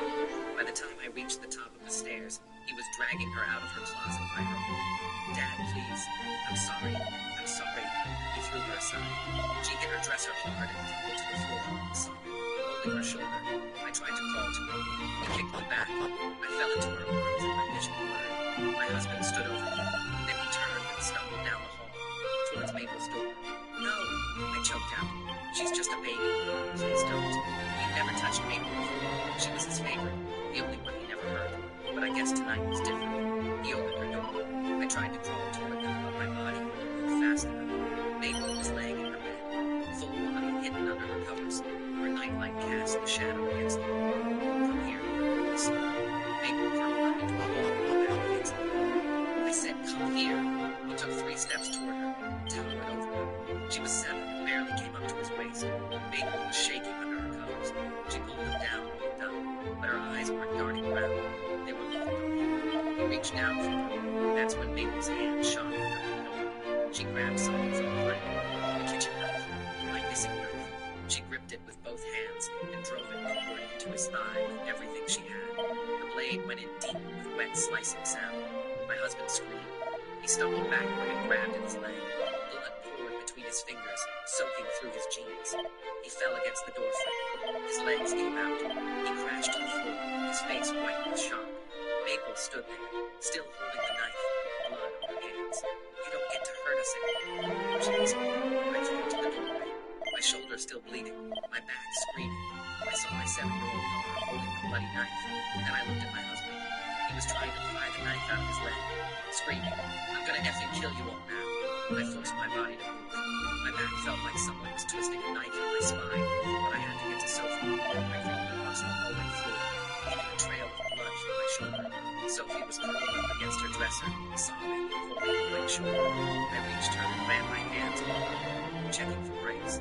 She screamed when I touched her, but I could tell it wasn't broken, just badly bruised like the rest of us. The door to Patrick's room was slowly open. His desk scraped across the floor as he shoved it aside. He ran into the hallway and stopped dead when he saw his father on the ground, blood pouring around his leg. Patrick's face went completely white. He stared at the blood, then at Maple's doorway, then at me and Sophie on the floor. My husband was still screaming threats between gasps of pain, trying to pull the knife out of his thigh with shaking hands. Patrick snapped out of his shock and was falling from his pocket. His hands were shaking so bad he almost dropped it twice before he managed to die. I heard him say the address, say someone's been stabbed, say we need help now. I crawled toward my husband, because I couldn't just let him bleed out no matter what he'd done to us. I grabbed towels from Sophie's bathroom, my vision going spotty from the pain in my head. I pressed the towels against the wound in his leg. Blood soaked through immediately, hot and stinging on my hands. I pushed harder, even though my hands wouldn't stop shaking. He kept screaming at me that he was going to kill us, that we were all dead, that Mabel was a monster who deserved to rot in jail. I looked past him into Mabel's room. She was still standing next to her bed, still holding the knife with both hands, staring at her father like she was watching something on TV instead of real life. The blood on her small hands looked black, night lights glowing. Patrick finished the call and dropped down next to me, pressing his hands over mine with the towels. We didn't say anything to each other. Sophie was still sobbing behind us. My husband kept screaming. Mabel didn't move at all. The siren started maybe 8 minutes later, but it felt like hours. Red and blue lights flashed through the windows. I heard car doors slamming, heavy footsteps on the stairs, voices calling out. 3 paramedics came up the stairs fast. The first one went straight to my husband, kneeling in the blood and checking his pulse. The second one came to me and Sophie, shining a light in my eyes and asking me questions I couldn't focus on. The third one walked slowly into Maple's room with her hands up, talking in this really calm voice. I couldn't hear what she was saying, but she kept talking and talking, until finally Maple's grip on the knife loosened. The paramedic held out a plastic bag, and Maple dropped the knife into it. The paramedic sealed it and set it aside, then wrapped a blanket around Maple's shoulders. Police officers filled the hall. One of them started taking pictures of everything. Another one was talking into his radio. A third one tried to separate me from Sophie, but she screamed and grabbed onto my arm so hard her nails broke skin. The officer backed off and let us stay together. A detective showed up maybe 10 minutes after the first responders. He was older, maybe 50, with gray hair and tired eyes. He looked at the blood on the walls from earlier when my husband had called me. He looked at the broken furniture in Sophie's room. He looked at my 3 kids, all of them terrified and hurt. He looked at my visible injuries, the cut on my shoulder still bleeding, the bruises on my arms. He pulled out his phone and made a call, saying he needed backup and CPS right away. He said this wasn't just an assault. This was years of domestic violence finally coming to a head. The paramedics loaded my husband onto a stretcher. He was still conscious and still screaming threats at all of us. A police officer stayed right next to the stretcher, one hand on his gun. The detective told the officer my husband was under arrest as soon as the doctors cleared him. They carried him down the stairs and out to the ambulance. I rode in a different ambulance with Sophie still clinging to my arm. The paramedic in the back with us was young, maybe mid-20s. She cleaned the cut on my shoulder while we drove. She asked me how long the abuse had been. I don't know why I answered honestly. Maybe because I was too tired to lie anymore. I told her years. It's been years. Sophie squeezed my hand so hard it hurt. I looked down at my 12-year-old daughter and realized that she'd been protecting me emotionally this whole time, trying to make me feel less guilty by pretending she was okay. I'd failed to protect her physically. She'd been protecting me mentally. Patrick and Maple rode in separate ambulances behind us. I could see the flashing lights through the back window. We got to the hospital around 3:30. They took us to different rooms in the emergency department. The doctor came in to see me and Sophie. Her name tag said, Doctor Carol. She had kind eyes, but her voice was all business. She examined my head wound first, shining lights in my eyes and asking me questions to check for concussion. Then she looked at my shoulder, cleaning out the glass and stitching it up. She took pictures of everything with a camera. The bruises on my arm from tonight, the older bruises from last week that were turning yellow, the cut on my shoulder, the bump on the back of my head. My back injury. She photographed all of it while explaining that she was a band-aid in the corner. CPS was already underway. I felt this weird mix of relief and terror. Relief, because someone was finally going to know the truth. Terror, because I knew once this process started, I had no control over what happened to my children. Dr. Harrell moved to Sophie next, gently examining her shoulder. Sophie flinched away from every touch. When the doctor checked her, Dr. Harrell said it wasn't broken, just badly bruised and wrapped in some then arrived at the around the corner. She introduced herself as Grace Pennington, services. She had a folder under her arm. This professional expression. She explained that she needed to introduce each of us separately about what happened. She started with me, asking me questions about tonight, about the history of the course. Sophie hiding in the closet during the violent nights. About how this happened every few weeks when my husband drank. Grace wrote everything down without showing much reaction. Then she told me the part I'd been dreading. She said the children would need to be placed in temporary protective custody while the situation was assessed. I wanted to argue, to promise I would keep them safe now, but the words stuck in my throat. We both knew I hadn't kept them safe before. Grace went to talk to Patrick next. I could hear him through the wall. His voice got louder and louder until he was shouting. He yelled that he wasn't leaving his sisters. He yelled that I was the one who should have protected them years ago. His anger was worse than any of his emotions. Patrick was right. Grace's voice stayed explaining that this is standard procedure in cases of threats. She said it was temporary, that the goal was reunification. Patrick kept yelling, but eventually his voice got quieter. Sophie was in the room next to mine. I couldn't even start when she was insane. I was waiting to happen.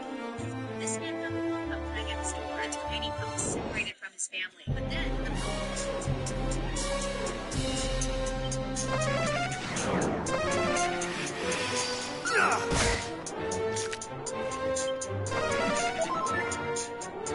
Not today!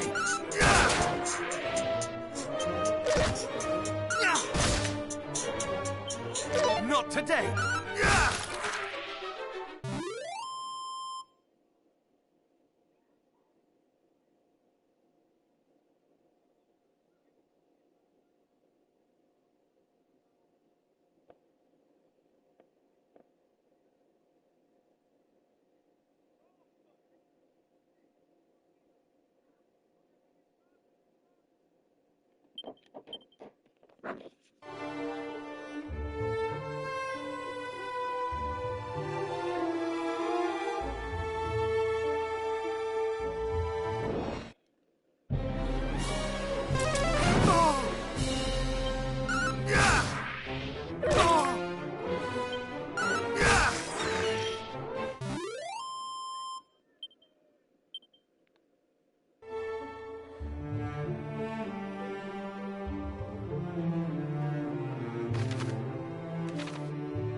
Not today!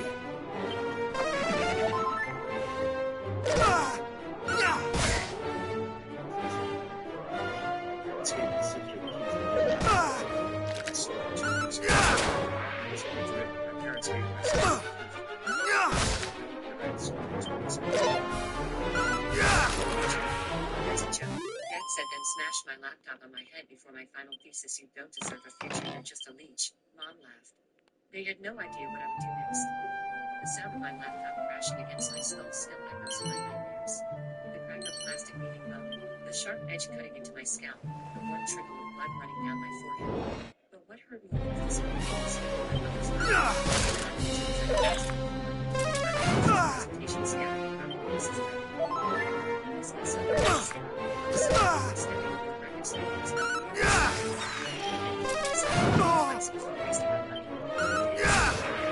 I was 22 years old, 6 weeks away from graduating summa cum laude with a degree in computer science from State University. 4 years of perfect grades, countless sleepless nights, living on ramen noodles. I worked 2 part-time jobs throughout college just to afford textbooks, while my parents claimed they were too broke to help with anything beyond basic tuition. Meanwhile, my younger brother Jake got a brand new car for his 17th birthday and a promise of full college funding for whatever school. That was standard at Walker's assistant. Jake was a favorite child, star quarterback. I was the disappointment, the weird kid who spent too much time with computers and not enough time being what they considered normal. But I thought things would change once I proved myself. Once I showed them I could succeed despite their lack of support. I was wrong. My laptop that I'd saved for months to buy, contained 3 years of research, coding projects, and my final thesis on cybersecurity protocols for small businesses.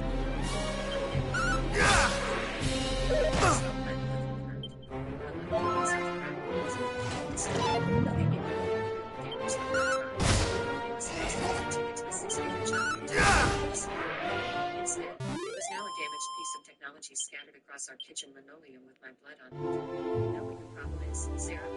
Dad said, cracking open a beer at 10 in the morning. You think you're better than us. You think your fancy education makes you special. But you're just like every other type of crowd who thinks the world owes them something. I pressed the paper towel down and scared me. This man had spent the last 4 years of my life.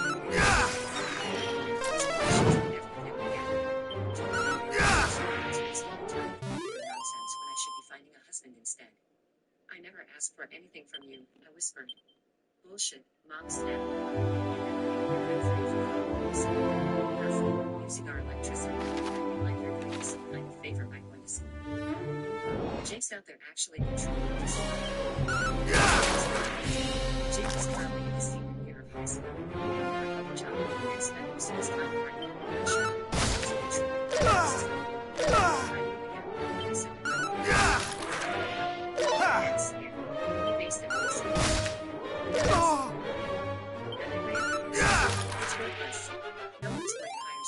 Social girl who thinks she knows about computers.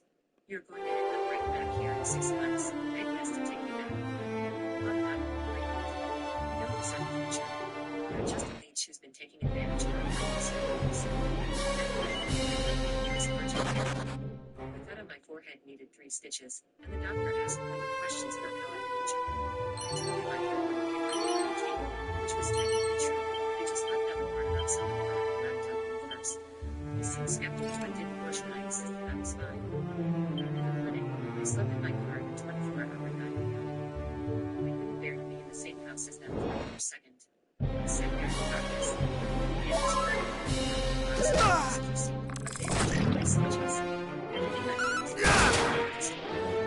Not today! As I sat there in the darkness, I should be inside.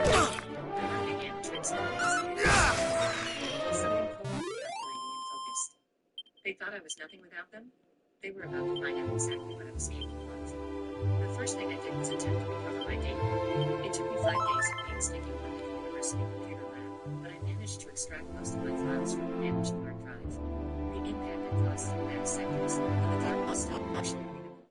My thesis was mostly salvageable. My portfolio intact and completely constructed. I wasn't as broken as they thought. The process of data recovery became almost meditative.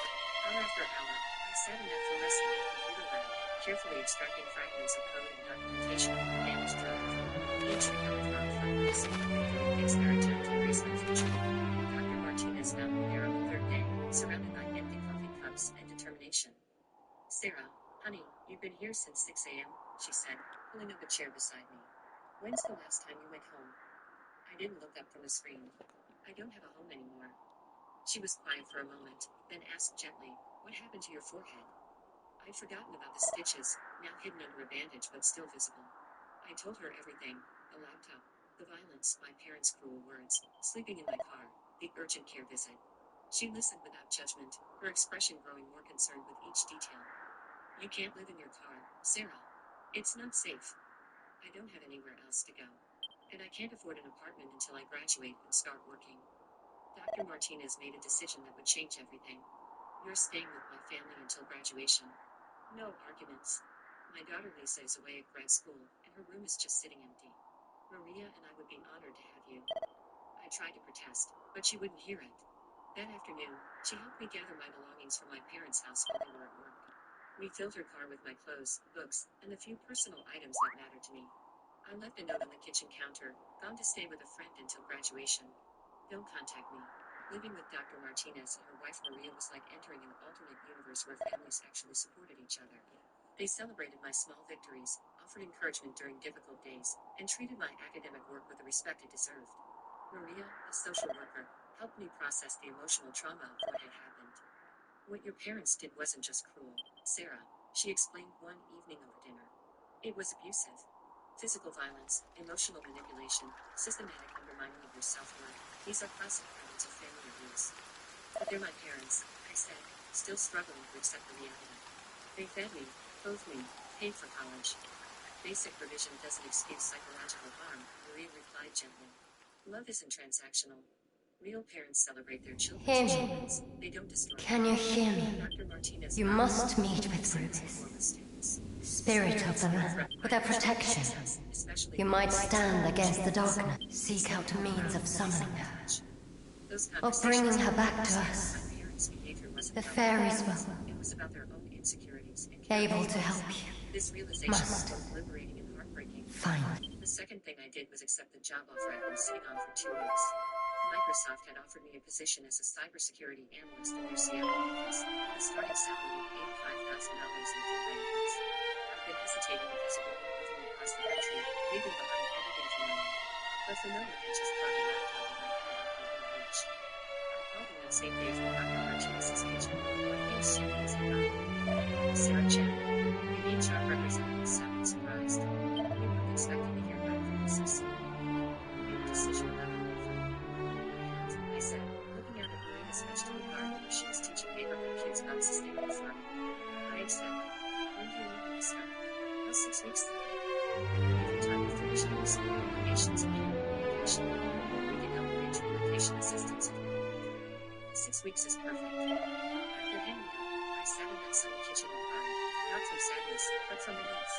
For the first time in years, I was making a decision based on what I wanted, not what would please my parents or avoid their criticism. But accepting the job was just the beginning. I had 6 weeks to prepare for the biggest transition of my life. I was determined to do it right. Dr. Martinez connected me with Lisa, her daughter, who lived in San Francisco. Lisa became my unofficial mentor, spending hours in video calls helping me understand corporate culture, negotiate my relocation package, and prepare for the professional world. "The biggest adjustment will be learning to advocate for yourself," Lisa told me during one of our conversations. "In toxic family situations, you'll need courageousness through conflict. In the corporate world, you need to speak up about your achievements and push for opportunities." She was right. I'd spent so many years trying not to upset my parents that I'd forgotten how to celebrate my own successes. During my final weeks at university, I practiced simple things like accepting compliments and stating my qualifications confidently. It felt foreign at first, but gradually, I began to remember who I was being fooled by criticism. The job preparation became an act of rebellion in itself. Every networking call, every LinkedIn update, every conversation about my future was proof that their predictions about my failure. I was building something they couldn't destroy. The third thing I did was start documenting everything. Every cruel comment, every instance of favoritism, every lie they told family members about my failures or reason takes me. I created a comprehensive file of their behavior, complete with dates, witnesses, and context. I didn't tell them about the job. Instead, I played the part they expected, the defeated daughter who finally learned her place. I applied for a few retail jobs around town, making sure to mention it loudly when they were looking for shop. I looked for jobs, practical skill not anticipated. Every fiber of my being wanted to throw my job offer in their faces, to prove them wrong. But I knew the long game. slept. So I perfected the art of being defeated while secretly planning my escape. I would visit my parents' house occasionally, always telling them that they would come over as my supposed family smile. I'd sit at their kitchen table, the same place where my laptop was, including communications from their college jobs. I'd make sure to sign off to look overwhelmed by the simple forms, to appear exactly as helpless as they'd always claimed I was. Silly, Mom said to her sister during one of their phone calls, not bothering to lower her voice while I sat in the living room. I told you that college nonsense would come to nothing. Sarah's smiling face on me. It was delicious. She thought I was facing me. I was actually too. One day, I also rejected failure applying for retail work. By night, I was at Microsoft's onboarding system, completing security clearances and reviewing the formal handbooks of one of the most popular jobs in tech. During this time, I was in hand documenting everything or assisting it. I started keeping detailed written records of every interaction, saving screenshots of text messages, and maintaining trouble with experiences. Not because I planned to sue them, but because I wanted an accurate record of their behavior when the time came to reveal the truth. Jake noticed the change in my demeanor during one of his visits from college. He found me in the kitchen, supposedly struggling with a job application form. She was asleep. "You seem like you figured out Sarah," he said, actually sounding concerned for once. "Hey." For a moment, I was telling the truth. Despite everything, Jake wasn't a hero. My parents, which is what shaped my favoritism. But I couldn't risk accidentally revealing myself. "I'm fine," I said, managing to sound appropriately rejected. "Just trying to figure out what to do with my life now that my marriage is over. Maybe Mom and Dad will write about practical things," he said awkwardly. I mean, not about how he said it, but maybe there are more stable options than computer stuff. I nodded sadly, playing my part because I was calculating stock options and thinking about my son.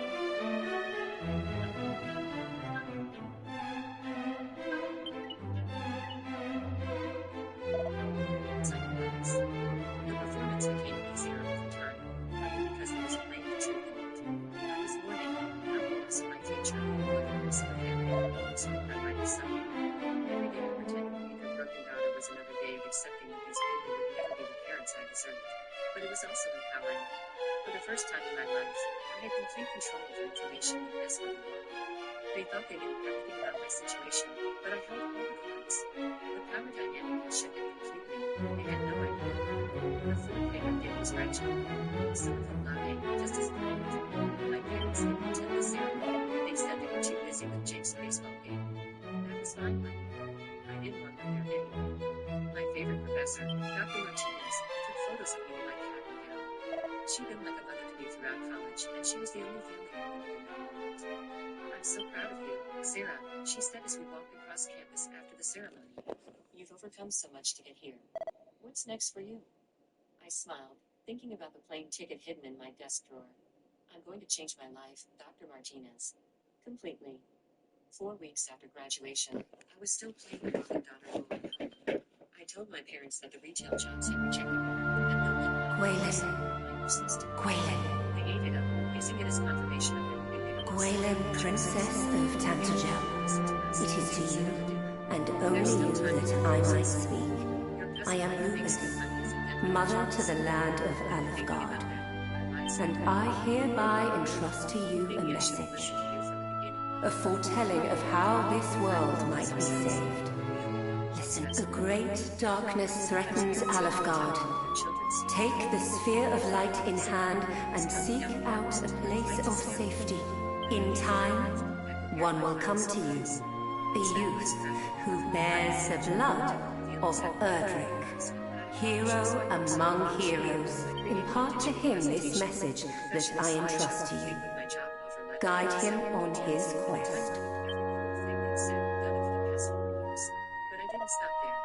I also included screenshots of my academic achievements, my 4.0 GPA, Dean's List certificates, scholarship awards they never bothered to acknowledge. I added photos of my thesis presentation, the one they nearly destroyed, along with comments from professors praising my work. I included testimonials from classmates who benefited from my tutoring and study groups. The presentation was a masterpiece of documentation, showing not just their failures as parents, but my successes as faculty. Every slide was carefully crafted to demonstrate the massive gap between the narrative. I spent hours perfecting the layout, choosing fonts that were professional, and some animations that emphasized performance.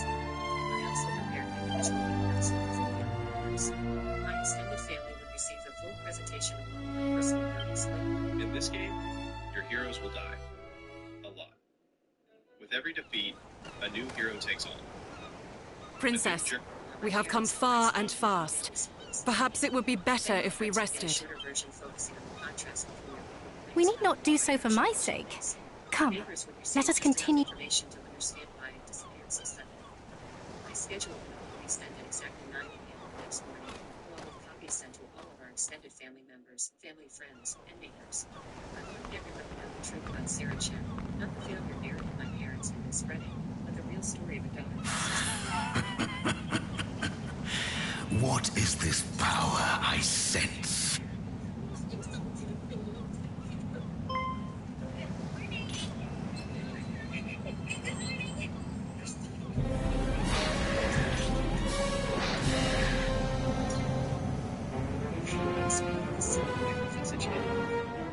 She said it so casually. Over dinner at the same diner where we spent our first anniversary. I just Thou bearest the sphere of light, dost thou not, Princess Gwaelin of Tantagel? Fiends! Protect the prince!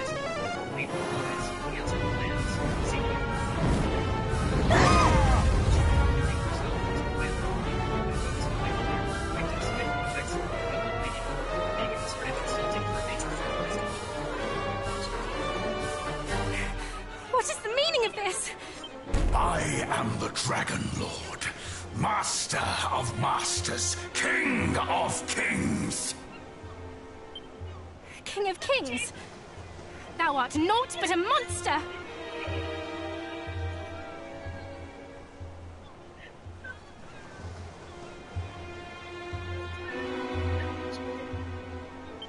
Know this, fair princess. The monster thou seest before thee is the true ruler of this world.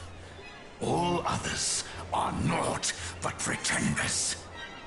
Captain Penelope Rogers had been running the field. The sphere thou carriest is mine by right, and thou wilt return it to me. Tis the birthright of he who beareth the blood of heroes, and I shall relinquish it to no other.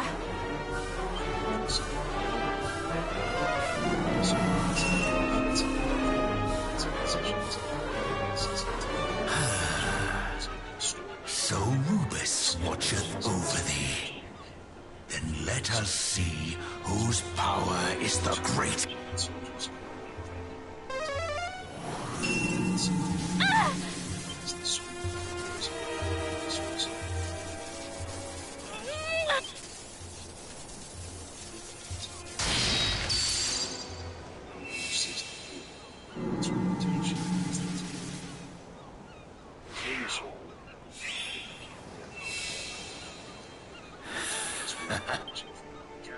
Perhaps thou might consider joining me. 'Twill be a sight worth seeing, I assure thee. Never! A hero shall soon come, just as Lady Rubus foretold.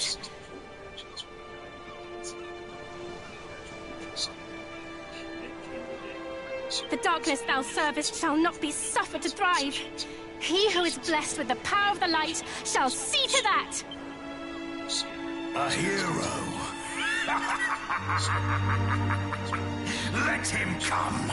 Let them all come. All shall suffer the same fate at my hand.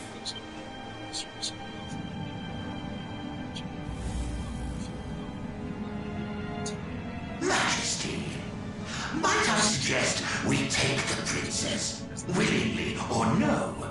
There is still much we might learn from her.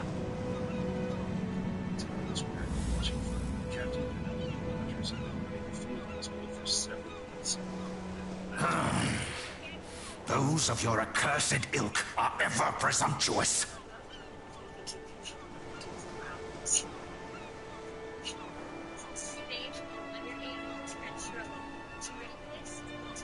My best friend falsely testified against me so he could steal.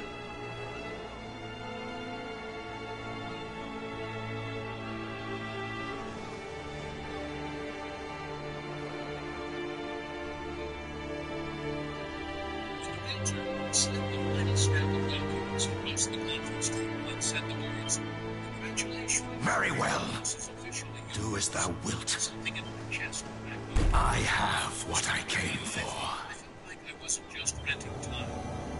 I owned space. My space. My house.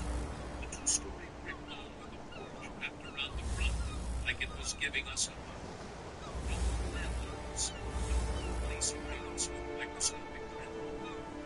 No hearing Back feet! Away with the ceiling was someone else's floor.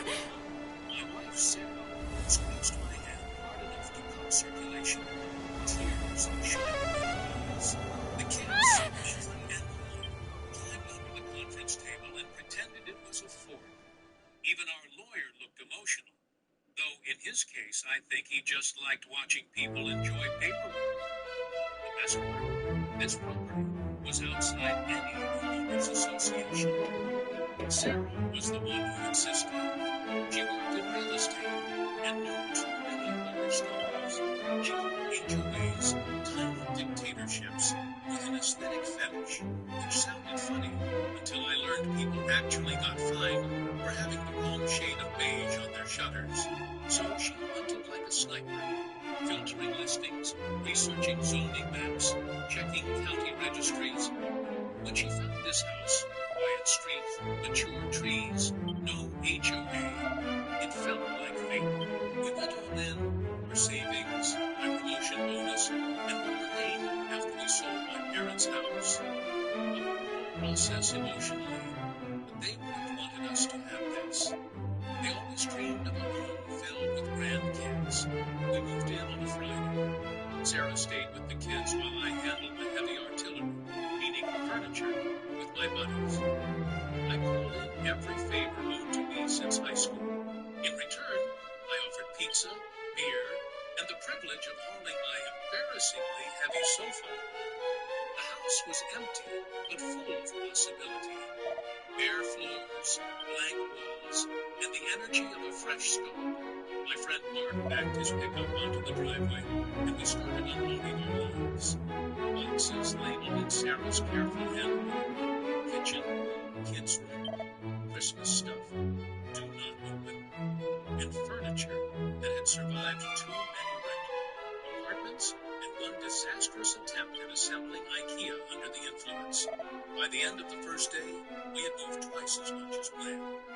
I was sweaty, exhausted, and happier than I'd ever been. Saturday morning, we were back at it. Sun, coffee, good mood. The kind of day that tells you adulthood isn't all taxes and back pain. That's when it happened. A sleek black SUV crawled onto our driveway like a shark circling prey. I was halfway down the stairs with a mattress over my shoulder when the driver's door swung open and a woman stepped out, heels clicking on our concrete like she owned. Perfect hair, pastel power suit, clipboard. She looked like she ate bylaws for breakfast. Good morning, she chirped. She delivered it like Not today! Oh! The Willow Creek Homeowners Association. She held out her hand, expecting me to kiss it or something. I didn't shake it. My hands were full of mattress. I'll need to see your ownership documents, she continued. I genuinely thought she was joking. Yeah, I'm not showing a stranger my deed. She didn't blink. You are legally required to provide proof of ownership to HOA leadership upon request. We're not in an HOA. Her smile widened. Predatory, patient, small. That's what you think. Which is HOA managed land. Any property adjacent to homes is automatically Willow Creek under expansion laws. That sentence alone felt illegal. My friend Mark leaned in and muttered, "Dude, is that a thing? Can they annex land like a suburban Russia?" I ignored him and wiped sweat from my forehead. Now, this house is not part of any HOA. That was the first thing we checked before we left. It's not a policy folder toward me. Where House membership initiation. You blinked again. The mandatory new resident initiation fee, $10,000. I also want the mattress. You want me to pay you $10,000 to live in my own house? Correct. To join our community. I didn't join anything. She tilted her head sympathetically, like I was a confused child. Oh, sweetheart. It doesn't matter whether you intended to join. You purchased a property that is clearly within our influence zone. Influence? Was she building a community or forming a cult? My jaw clenched. I'm not paying anything, and I'm not showing you documents. Please leave my property. Instead of leaving, she slowly crossed her arms and stayed exactly where she was, heels planted at the edge of the driveway. I will remain here until you comply. I looked at Mark. He shrugged. Congrats on the house, man. You've unlocked the HOA tutorial boss fight. I forced a breath.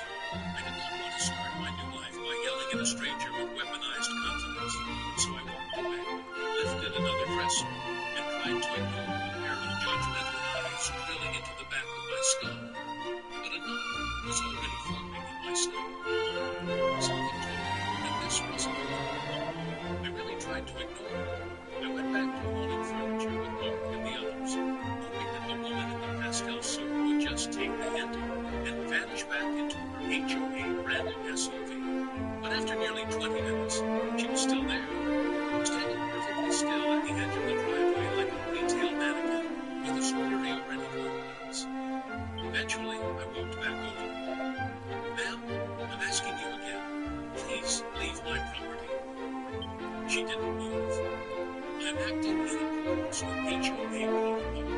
You are not in compliance. You have refused to pay the standard $10,000 initiation fee, and this constitutes a rule violation. Violation of what? I snapped. I'm not in your HOA. She chuckled. Sir, the Willow Creek Residential Community Association expansion bill was filed with the county registrar 6 months ago. Your lot falls within the adjusted borders. Your deed may not reflect this yet due to a processing delay. That's not my problem. This time, Mark stepped forward. You can't just stand here harassing people on moving day. This is private property. She turned to him, smile never faltered, and I'm a private citizen performing a community duty. I looked over her shoulder at the perfectly mowed lawns across the street, flags, the beige paint, the identical mailboxes. The place was practically dripping in compliance. That was when she said it. If you continue to refuse to pay, the association will be forced to pursue legal action. Court costs, administrative fees, potential liens. Is that really the path you want to go down, Mr. Rivers? Yeah, I said flatly. If it comes to that, I'll see you in court. And by the way, your influence zone isn't a legal term. It sounds like something from a Cold War textbook. Eyes narrowed. You're sure you want to take that position? Oh, I'm sure. She shook her head, slowly, dramatically, like she was disappointed in a C student. This is going to cost you so much more than $10,000. Time, sanctions, fines, reputation. You have children, don't you? I felt the temperature in my blood spike. Are you threatening my family? She blinked innocently. Of course not. I'm merely reminding you that some people value peace over crime. That was it. I'm not continuing this conversation. If you don't leave, I will call the police. She smiled again, the exact same smug little grin. Go ahead, he said. Try. So I did. I pulled out my phone right in front of her and dialed 911. She didn't flinch, just stood there like she was watching a pet misbehave. The dispatcher picked up. I explained the situation as calmly as I could. An unknown woman was on my property, refusing to leave, demanding money under false pretenses. Is she over? The dispatcher asked. No, I replied, glancing at Karen, but she may be impersonating a legal authority. Is she threatening you? She's not physically threatening, but she said she's part of an HOA and insists we owe her money. I believe it's an extortion attempt. The dispatcher asked for my address and confirmed that a patrol unit would arrive within 30 minutes. I thanked them and hung up. Karen tilted her head, her eyes locked on mine. You must be really insecure, she said sweetly. Calling the police on a homeless woman just doing her civic duty. One step between us. Lady, seriously, enough. I turned and walked away, fists clenched. We continued moving boxes in tense silence, though I could still feel her presence at the edge of the driveway like a bad Wi-Fi signal. 15 minutes later, she finally moved, walking calmly back to her SUV like nothing had happened. I followed her. "Come to me," I asked. She paused before opening her door. "I have errands. We'll talk again soon." Then she got in and came out of the driveway like she'd just closed a high school team over.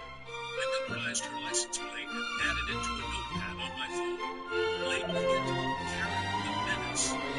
Caps. By the time the cops arrived, a pair of tired-looking officers with iced coffees, she was long gone. I explained the whole situation, showed them the notes, the name, a phone video I managed to take during our conversation. To their credit, they didn't laugh me off, but they didn't exactly spring into action either. Sounds like she's trying to pull some HOA territory grab, one of them said, flipping through the photos on my phone. Happens more than you think. I'm not even part of the association, I said. I made damn sure of that before we bought the house. Well, if that's true, she's got no jurisdiction here. We'll file an incident report and look into her. But unless she comes back or breaks something, there's not much we can do right now. Can I file a formal complaint? Sure, the older cop said. We'll add it to the report. Just don't expect much to happen quickly. Civil disputes with HOAs are usually slow burns. We stood in the driveway with Mark, watching their taillights disappear. Well, he said, clapping me on the back. On the bright side, your first day in the new house was way more memorable than mine. That night, I sat on the floor of our living room surrounded by unpacked boxes and told Sarah everything. She listened with a surprised expression. She really said we owe her 10 grand? Dead serious. And she just stood there refusing to leave? I nodded. Until I called the cops. Then she bolted. Sarah's jaw tightened. She's not going to stop. I know. She looked around the empty living room and exhaled. Tomorrow, we're moving in for real. I want this place to feel like home. She's not ruining that. And just like that, we went back to planning where the couch would go and whether the kids' bunk bed would survive one more assembly. Things felt normal again. But I knew deep down that Karen would be back. And the next time, she wouldn't be alone. For a while, things actually calmed down. No pastel ghosts in SUVs, no letters, no more passive-aggressive visits from HOA command. We spent the next 4 weeks just... Sarah and I finally unpacked the last of the boxes. Ethan figured out how to ride his bike in circles around the driveway without smashing into the mailbox. And Lily started naming the squirrels in the backyard like they were new neighbors. I even began sleeping again. The real kind, not the rented kind that comes with thin walls and weird plumbing noises. I started to believe, maybe stupidly, that Karen had gotten the message, and maybe she was just one of those people who bark loud and then fades into HOA hell once real pushback happens. And then I met Greg. He lived across the street in a house with the cleanest siding I'd ever seen. The guy treated his driveway like a museum floor. I'd seen him out front watering his lawn with a level of precision that felt suspicious. So one day I walked over with a beer and decided to break the ice. Greg turned out to be pretty chill, at least on the surface.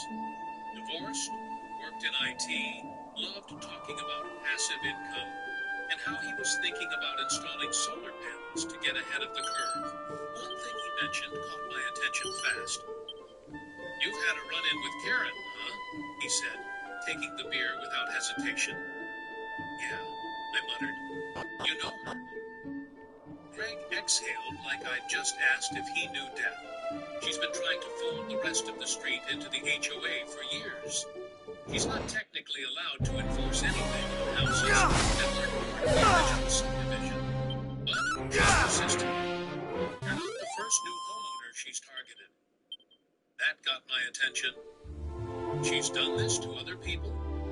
Greg nodded. "2 doors down, the Johnsons. Same story. Moved in, got a knock from Karen. Next thing you know, they're being fined for having a shed 6 inches too close to the fence.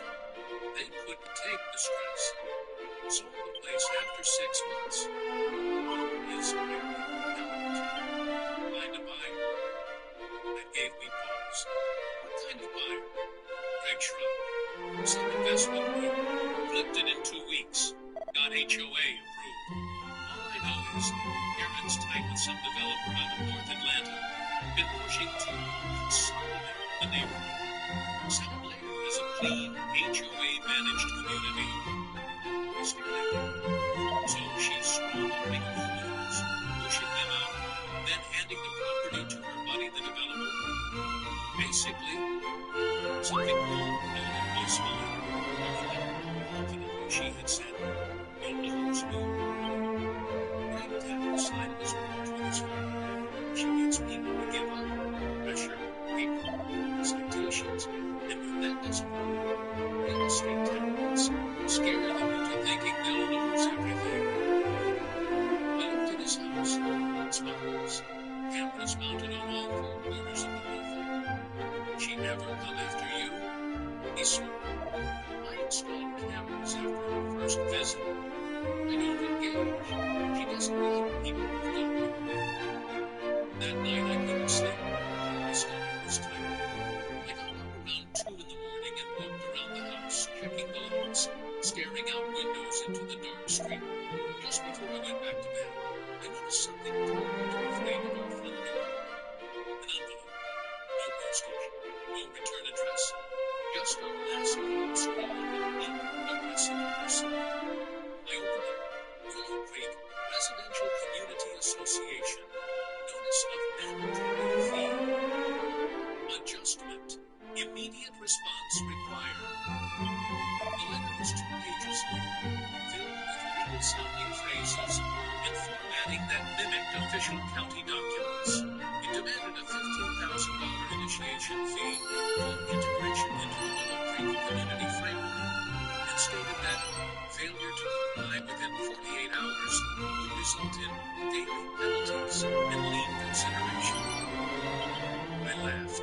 Not a sane laugh. More like the kind you make when you realize someone has crossed the line from annoying to deranged. 15 grand. Because 10 clearly wasn't enough. The next morning, I showed the letter to Sarah. She scanned it with the expression of someone reviewing a serial killer's diary. "You can't do this," she said. "No," I replied. "But they're going to try until we push back." We spent the day researching. I dug through our closing documents, scanned the county plat maps, zoning records, anything I could find that confirmed our house was free and clear of HOA nonsense. Every page told the same story. We were not under any association's authority. Period. But the more I read, the more I realized that our knowledge of the truth didn't mean a damn thing if nobody else acknowledged it. I decided to go bigger. Mark put me in touch with a friend of his who had some connections in the county office. And more importantly, a cousin who worked in the district sheriff's department, not the local police. According to him, local officers were often reluctant to get involved with HOA drama. But the county, they had jurisdiction for fraud and real estate disputes. I made it all. Every document I had, the deed, the sale agreement, the HOA letter, screenshots of our texts, photos of Karen on my property, and harassment and attempted extortion.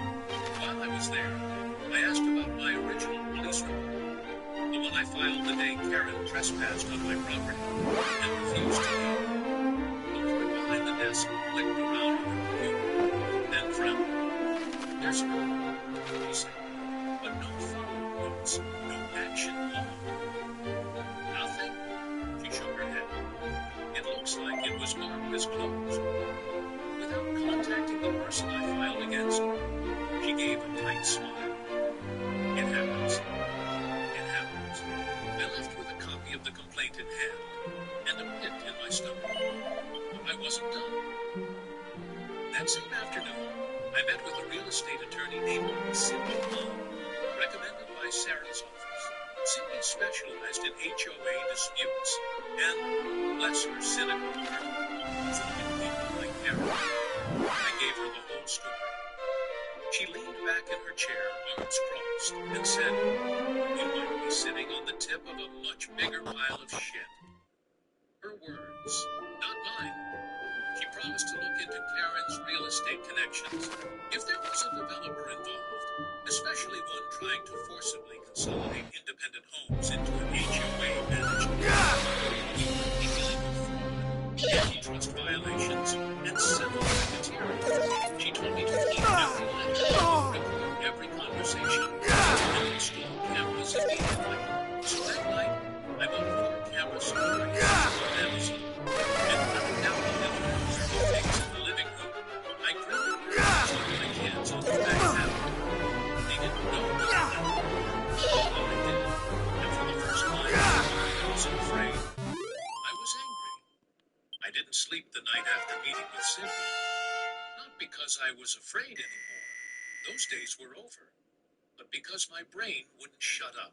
Every time I closed my eyes, I saw Karen's plastic smile and the $15,000 fee she thought she could squeeze out of us, like this was some HOA mob racket. She picked the wrong damn house. The next morning, I reviewed every camera angle 3 times over. Front yard, driveway, side entrance, backyard. I checked the timestamps, made sure there were no blind spots. I wasn't just playing defensive. I was building a case. Then I drove straight to Cindy's office. She had something for me. "You were right to be suspicious," she said, dropping a phone in front of me like a dealer laying down a royal flush. "Your friend Greg was telling the truth. Karen is listed on multiple zoning adjustment requests, all tied to a company called Rise West Development. They build high-end subdivisions in mid-income neighborhoods. Their model is simple. Buy low, flip high, sell as HOA protected to look exclusive.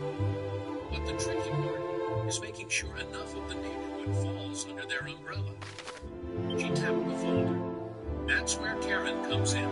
She's not just some power-tripping HOA queen. She's working for Horizon. According to public filings, she's an independent property assessor who gets a commission on homes that fall under HOA jurisdiction before resale." I stared at her. So all that influence zone crap wasn't just bullying, it was business. Exactly. And that makes it potentially criminal. She handed me a document with neatly highlighted notes, zoning map overlays, developer permit applications, HOA amendments signed, and in some cases forged, by Karen. It read like a blueprint for a slow-motion land grab. "Can we stop it?" I asked. "Oh, we're not just stopping it," Cindy grinned. "We're gonna light it up." We filed a second complaint. this time with the County Real Estate Fraud Division, citing illegal HOA boundary manipulation, unregistered land assessment practices, and potential RICO violations. Cindy also contacted a local similar scam 2 years ago in a neighboring county. The guy's name was Leo. He had a quiet voice, a reporter he never turned on. Within minutes of hearing the name Karen Stevens, his eyebrows lifted. I've heard that name before, he muttered. She popped up on a couple of shady deals tied to fast-track zoning. He asked if he could do a background profile on the neighborhood. I told him yes, as long as he didn't publish anything until we had enough evidence. Leo agreed. That night, I was pulling weeds in the front yard. Not because I cared about weeds, but because it gave me an excuse to loiter with a clear view of the street. When a black SUV rolled past my house at half speed, Karen, she didn't stop, just cruised by like a shark again. But her face turned toward me long enough to make eye contact. I smiled and waved like a psychopath. She didn't wave back. 2 days later, a letter showed up. This time, it was on real HOA letterhead. Thicker stuff. Watermark. Envelope with an actual stamp. Progress? Inside was a final notice. $15,000 due within 24 hours. Failure to remit payment will result in enforcement measures, including but not limited to collection action, lien application, and HOA review hearing. My favorite line was the last. Non-compliance may impact your standing in the community and your eligibility for neighborhood privileges. I laughed so hard I nearly passed out. Neighborhood privileges. My mailbox. Instead of feeling bad, I see it. And forward to Cindy. Her reply was short. Perfect.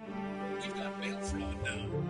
Apparently, since the HOA wasn't authorized to enforce anything on my property, sending official letters through the Postal Service on the false offense. It wasn't just harassment. It was felony territory. Meanwhile, Leo dug deeper. He found 3 former homeowners in nearby neighborhoods who had similar stories. Aggressive HOA integration, followed by fines, threats, forced sales. 2 of the homes were later resold through shell companies owned by, surprise, Horizon West Development. Cindy arranged a meeting with the county investigator assigned to the case. He was a large man with tired eyes and a badge clipped to his belt. The kind of guy who's seen too much and is waiting for retirement. He listened to the whole story, flipping through the stack of evidence. When we got to the part about forged signatures on HOA documents, he grunted. She's wrong, he said. We'll issue a subpoena, license local files. If we find anything connecting her to forged transfers, we're going to freeze the expansion request and open a full audit. Will that stop her? I asked. It'll do more than that. If this plays out how I think it will, she'll be lucky if she walks away with a misdemeanor. I walked out of that meeting feeling like I'd just landed a body shot in a heavyweight match. Karen wanted to turn my home into a line item, wanted to squeeze our family into a spreadsheet and sell us to the highest bidder. She didn't know I was the kind of guy who read footnotes, who archived emails, who installed 4 goddamn cameras and made backups on a drive in a fireproof box. She thought I folded. She forgot one thing. This is my house, and I don't bluff. For a few days, the air around our house felt electric, not the paranoid kind of tension that eats away at your sleep, but something sharp, like standing on the edge of a thunderstorm, knowing the lightning is coming down, and finally having the grounding rod in your hand. Cindy had filed the paperwork. The county investigation was active.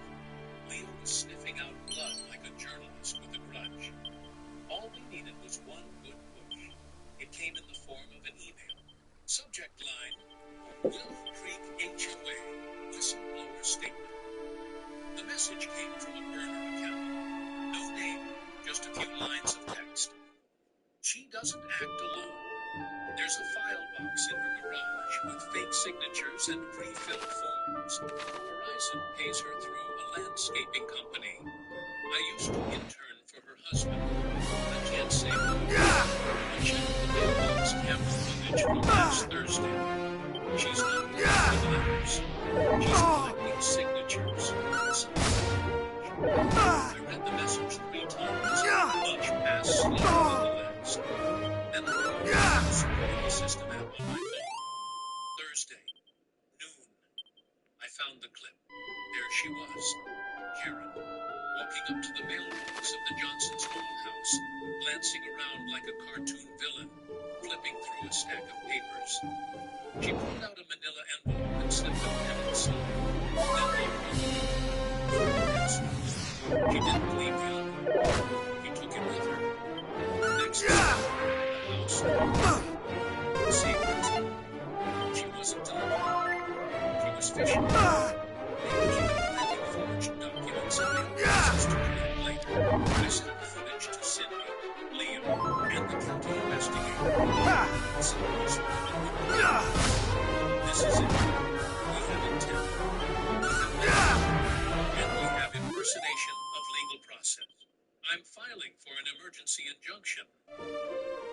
Within 24 hours, the county slapped Karen and the Willow Creek HOA board with a cease and desist order, freezing any ongoing enforcement or outreach related to property integration, membership fees, or expansion. It was a hell. But Karen didn't go quiet. She cracked. The very next morning, I woke up to a pair of massive guys knocking on my front door. Matching black polo shirts with the HOA logo. They were my baby and gave them legal authority. He jammed in like he was cosplaying security. Can I help you?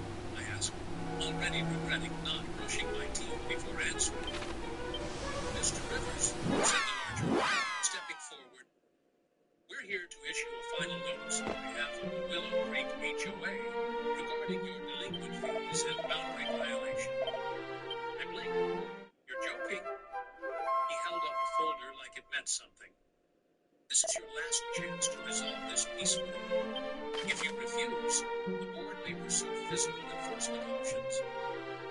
Stared at me. Physical enforcement? He swore he would crack his knuckles. I swear to God. He cracked his damn knuckles like this was a bad and I owed them money for poker debts. I didn't even answer.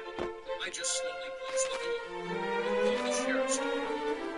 And then I waited. 10 minutes later, the doorbell rang again. This time it was my friends, Mark, Greg, and 2 other guys from my old job who heard about the show now. They brought coffee, folding chairs, and enough attitude to open up. Let's see what these HOA clowns do with witnesses, Mark said, sitting down in a lawn chair like he was watching fireworks. When the 2 boys tried to circle around back, Greg shouted, "Private property! You won't let press! Trespassing and we've got cameras." I could practically hear Karen fuming behind the curtain wherever she was hiding. Finally, the sheriff was rolling up. The deputies were a different crew this time. Out level, not city cops. Older, wiser, less amused. They took statements from everyone, reviewed the footage, and quietly escorted the 2 HOA enforcers to their vehicle. Later that day, the county police officer they reviewed the letters, the video, the new footage of Karen's enforcers, and the whistleblower email. This is shaping up to be a fraudulent enterprise, they said. We'll be recommending charges: mail fraud, real estate coercion, and HOA authority abuse. Maybe asked to testify. I hung up and just stood there in the kitchen. Sarah walked in, saw my face, and said, "What happened now?" She didn't say anything at first, just nodded, poured a glass of wine and handed it to me. Then she said, "Let's get the grill ready. We've got a party to throw."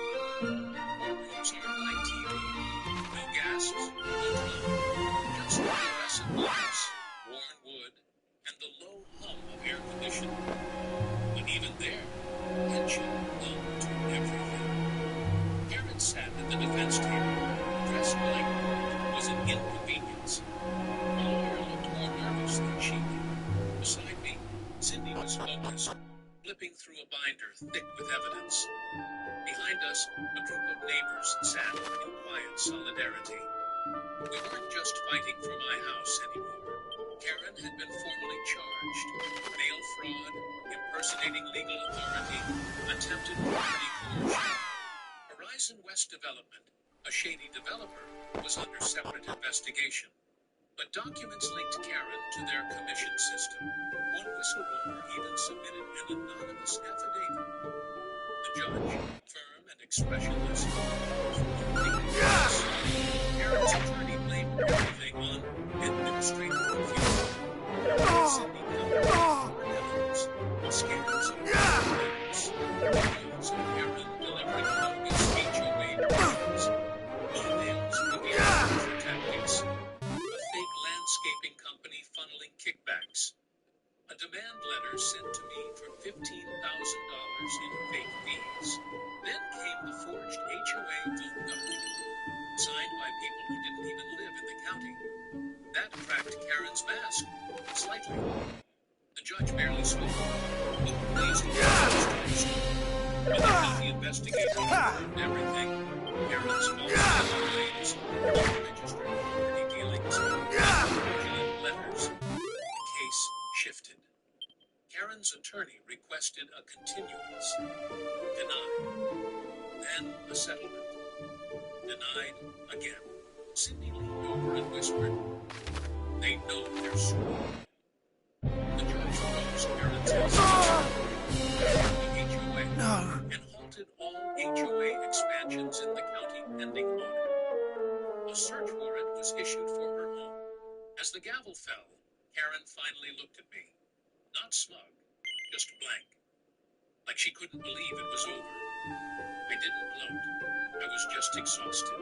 2 months later, we finally threw our housewarming party. Not the one that got derailed by lawsuits, but a real one. Music, kids, even Greg's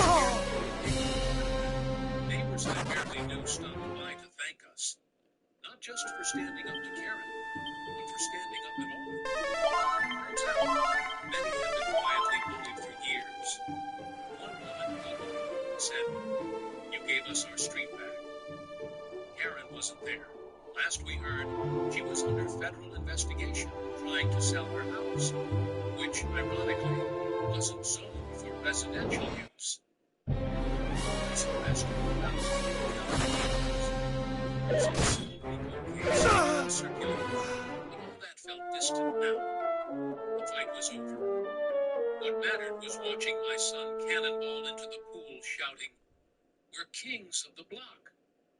He wasn't wrong. That night, after the party, Sarah and I sat on the porch swing. "You think it's finally done?" she asked. I looked at the yard, our pool, the lights overhead. "Not just done," I said. "Ours."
I still remember thinking about watching the tires that day. Kind of sound when we hear in places, the world slows down. After the chaos. Nah, boss, 'tis too dangerous, boss. Forbidden for neighbors. That was just an exercise, something I hadn't felt in years. So Unhand me! If thou thinkest I'm letting one of the boys just die, thou hast another think coming. And if thou thinkest we're letting you die, thou hast another thing coming yourself. Old enough to feel what was happening, even if she didn't fully understand it. And of course, Hey? it had hit Who art thou? State thy business. There were mornings I couldn't tell who was holding the boot. But this Hast thou come here looking to pinch our treasure? This was where I learned to heal once before, back when I was a teenager, escaping my co-parents and screaming matches. It felt great to me. Thou shameless! Grandpa stood on the porch arms, crossed over his chest, like he'd been expecting us for years. Never aged. He was no tall guy who felt like he'd been wrestling hair and his white beard was carved over his skull. His eyes were sharp, steel, and Thou shalt not escape! he didn't ask for explanations. Didn't comment on the tear stains on the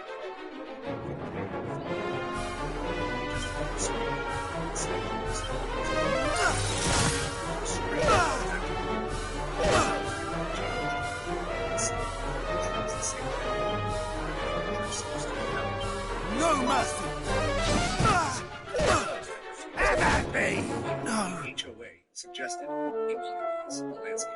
The creek still ran beneath the bridge with its familiar hum. That bridge, solid old beautiful, was a piece of Grandpa's soul. He built it himself after the war, using timber from the woods, and reinforced it with salvage and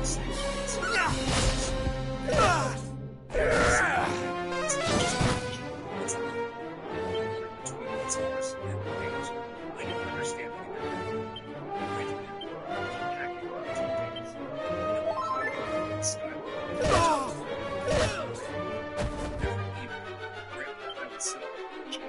see.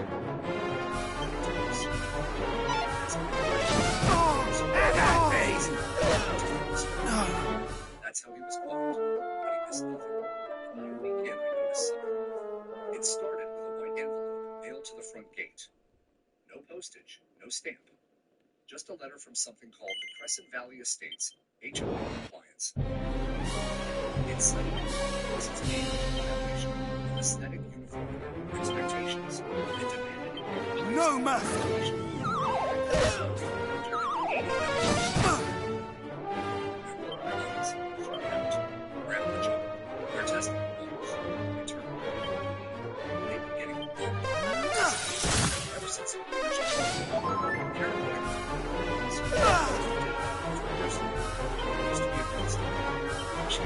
No mercy! No. He nodded. You'd think. But they don't care about boundaries, not anymore.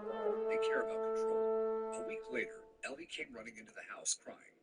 I found her in the kitchen, clutching her rabbit tears, streaking her cheeks. There was a man, she said. In a black shirt with letters on it. He was taking pictures of the house. Thou shalt not escape! Have at me!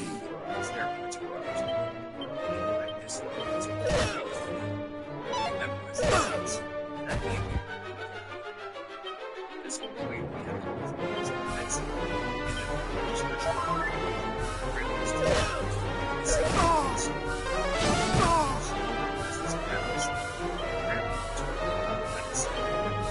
Thou shalt not escape! No! They want us to react. They want fear. That's how they move in.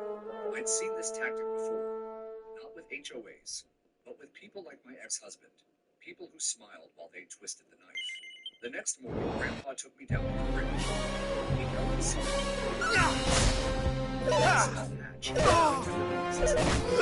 Inside was an apartment to stay alone.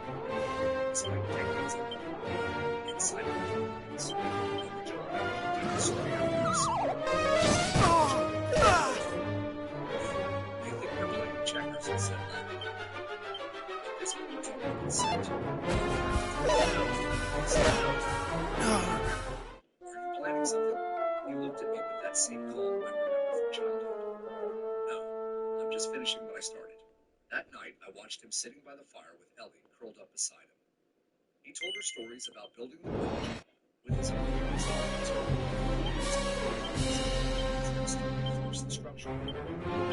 No mercy! Have at me! No mercy!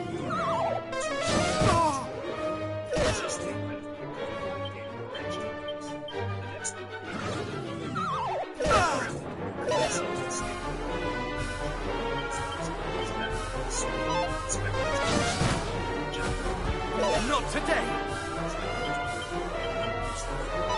Have at me! No! They held just like they always had. This bridge doesn't just stand, he said without turning around. It remembers. I didn't understand what he meant right away. I stepped beside him, rubbing the sleep from my eyes. The air was cold and wet against the It's 1973 when I built this, he said. Sitting in asked for a time to reverse the fire. I told him he looked down at the structure beneath the field, and for a moment I saw it as my grandfather. But as the his fireplace Be gone! the summer sun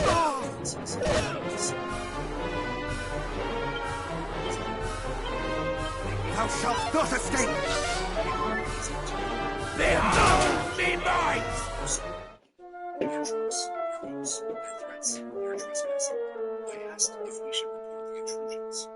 He gave me a small shake of the head. That's exactly what they want. Get you filing complaints, begging for protection. It makes them feel weak. Let him keep crossing them. Each time it's spent their time Thou shalt not escape!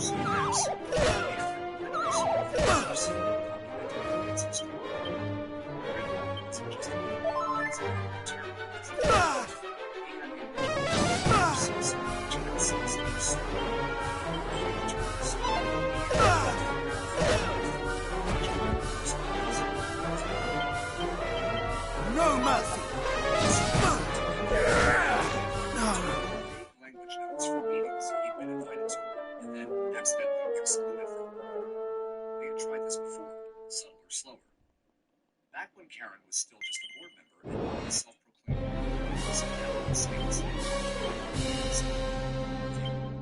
He even asked to provide some bridge as a decorative feature. Thou shalt not escape! That's what she started talking about. Thou shalt not escape! Not today! No mercy! No! Claimed that the wooden fencing around the apple orchard was dilapidated and Ellie came home from school with a note in her backpack saying that the bus would no longer cross the bridge due to safety concerns raised by the agent. Ellie asked me if he was Karen and her siblings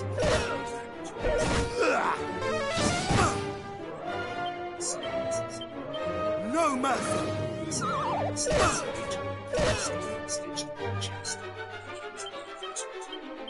No mercy! No! And sure enough, a few minutes later, I heard them crying over $1 overhead. They parked just past the bridge and crossed without hesitation, walking into our yard like they had every right to be there. Grandpa stepped out of the garage with his sleeves rolled up and a wrench. His voice was calm, but it hit like a brick. You have exactly 10 seconds to get off this land. The man in sunglasses smirked. We're here on official HOA business. We're conducting an inspection for compliance violations. Your mill structure affects the outbuilding all of its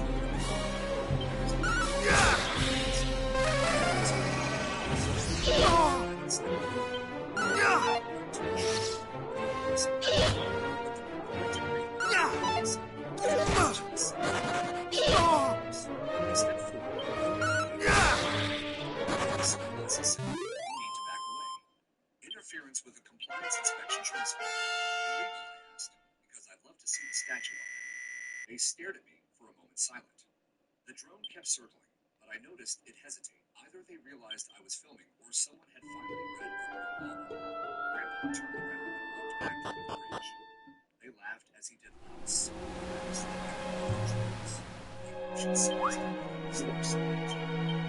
Said under his breath. Hast thou come here looking to pinch our treasure? He just held us on the bridge. Huh?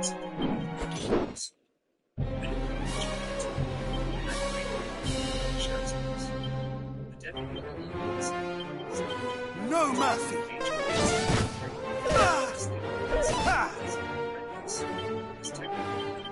No mercy! Thou shalt not escape!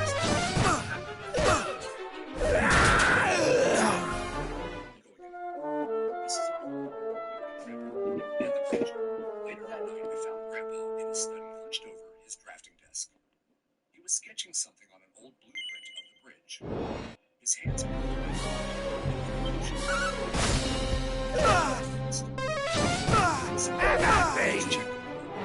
first time I saw Karen in person, I almost didn't recognize her. I heard her name spoken at the same time folks were talking about persistent hard to get rid of, but in the flesh,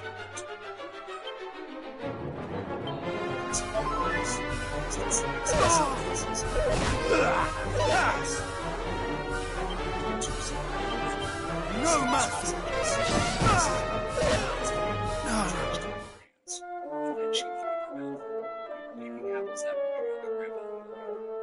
The trees had come in early that year, a generous harvest of bright red and yellow fruit. Ellie was laughing arms full of apples, her cheeks full of sugar. Cash too. To me, so then I heard the whistle. The same black No mercy!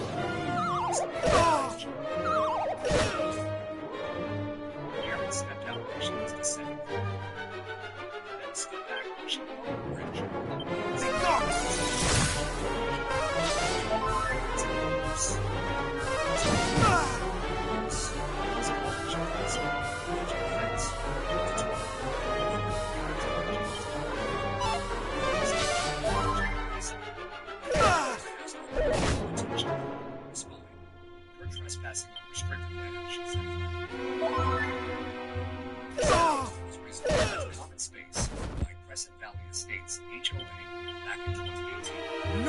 subject to this.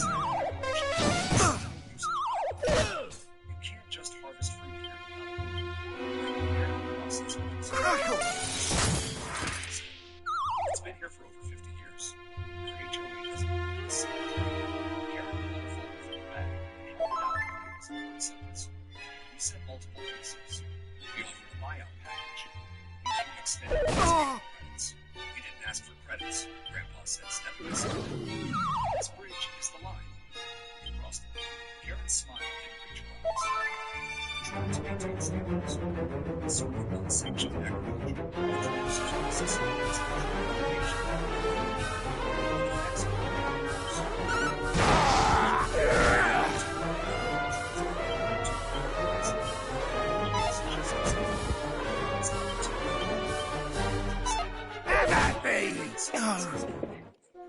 Grandpa's expression shifted just slightly. I saw the twitch in his jaw and narrowing of his eyes.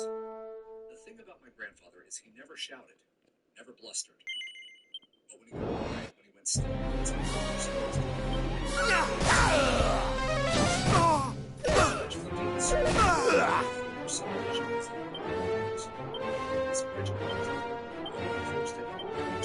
No mercy! Not today!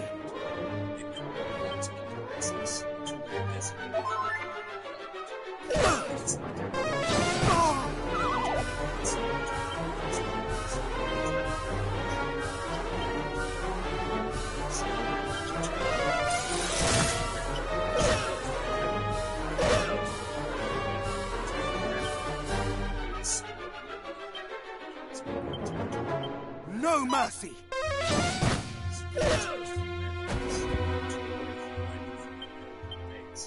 And one to the local newspaper editor. I went to high school with him. The lawyer confirmed our ownership. The land was zoned as private agricultural residential. Much better! No jurisdiction was the boundary set, and we were outside that boundary. But if they're claiming common space, they're enforcing pseudo No! It's all designed to intimidate. That's their weapon, fear and confusion. Fear and confusion. I wrote those words down in my notebook, underlined them twice. That evening, Grandpa and I sat on the porch in silence. Ellie had she was too slow and said, "It's not easy." She said, Thou shalt not escape! Not today!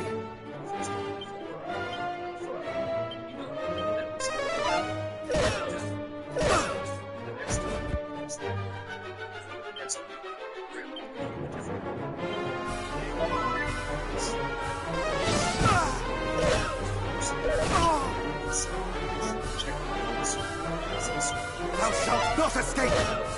No! Pressure gauge under one of the support beams and wired it to a simple analog monitor he placed in the shed. This one tells me how much weight's on the bridge, he explained. If something heavy comes across multiple trucks, say, I'll know. Say,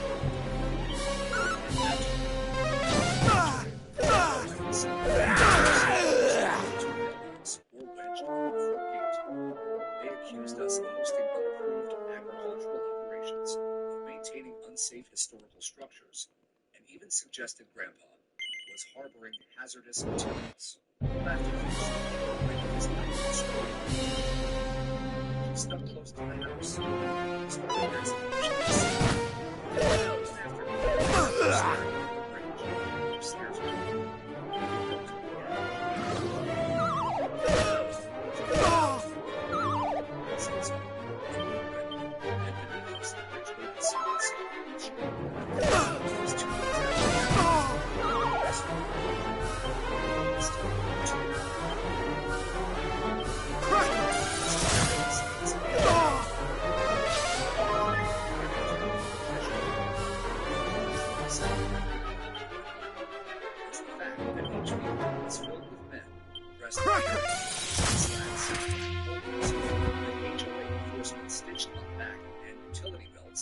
Like they belonged to mall cops. There were 6 of them. They didn't park at the edge of the bridge this time. They didn't hesitate. They They drove straight across over our bridge, onto our land like they owned it.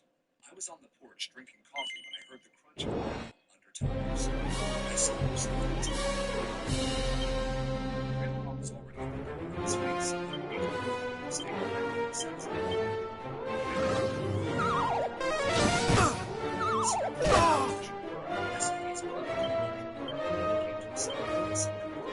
Be gone!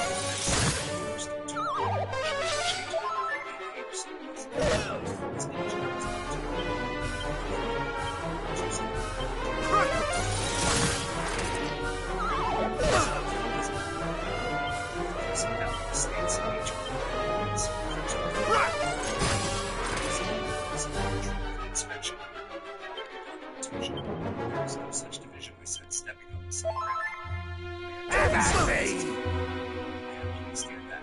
This is official business. I lifted my foot higher. You're on private property. Thou shalt not escape! Jurisdiction here. Another man stepped out, this one holding a clipboard. We received multiple reports of safety violations. Thou shalt not escape! Evaluation as authorized by the laws. No mercy! His voice was low. No mercy! No! I built that bridge. This land is dated and recorded under call ownership since 1973. Trespassing. You're obstructing compliance review, the first man snapped. Are you law enforcement? I asked. Silence. Are you officers of the state?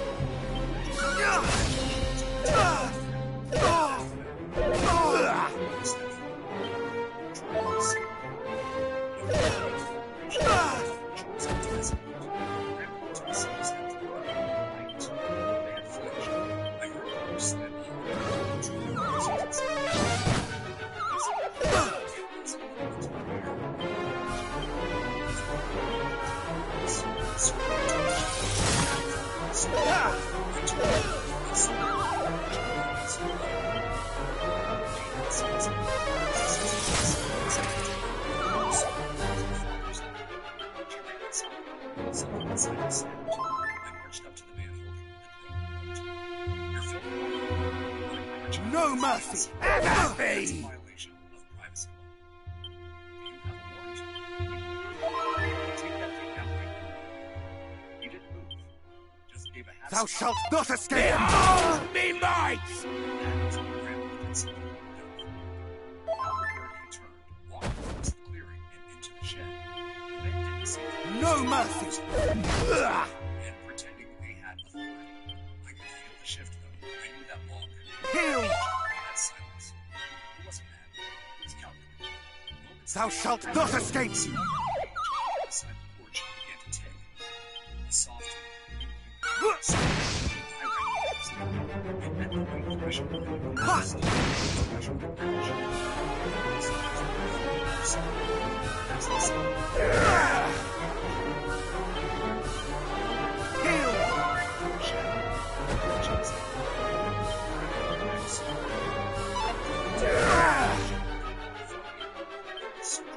Heal!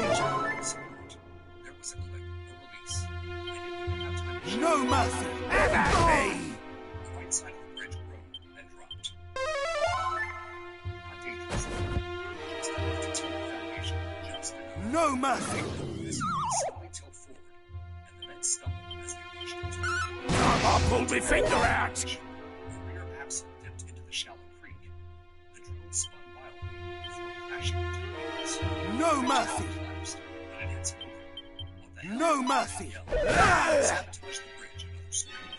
Grandpa No stopped, mercy! dusted off his knees and said, "Release the tension. You're going to jail." I called out, fixing his own bridge. They shouted, paced, kicked, gravel. But they didn't cross back. They didn't dare. Instead, they called someone on the radio that shouted to cross the tires of blood, and the adrenaline. It took them 45 minutes. Thou shalt not escape! At me! Thou shalt not escape!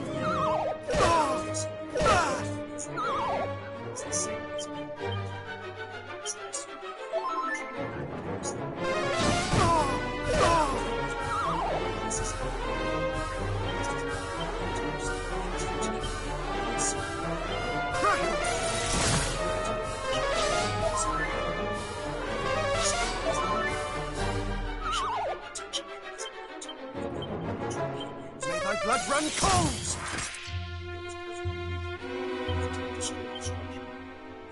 Thou shalt not escape! Thou shalt not escape!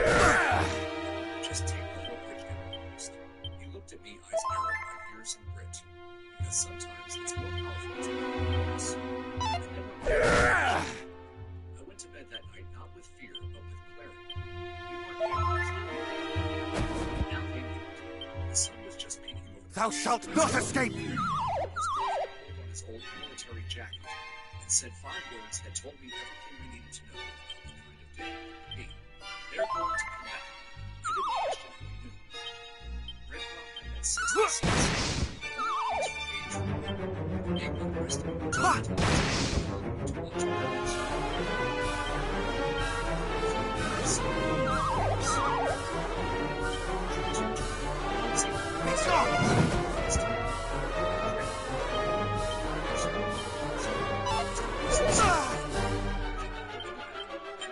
No mercy! Thou shalt not escape!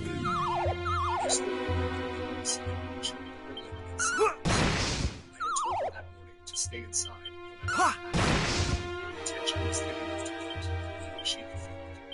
The lead SUV stopped on the bridge this time.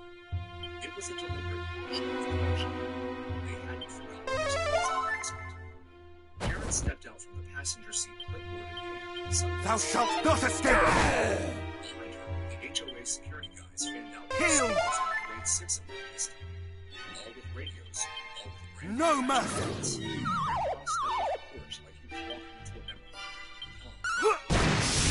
Enough! Enough! I surrender! In another language, flag. Karen called out across the bridge.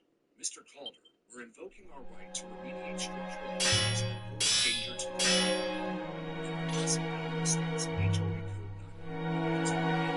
Thou hast clobbered me fair and square, but thou wilt spare me, wilt thou not?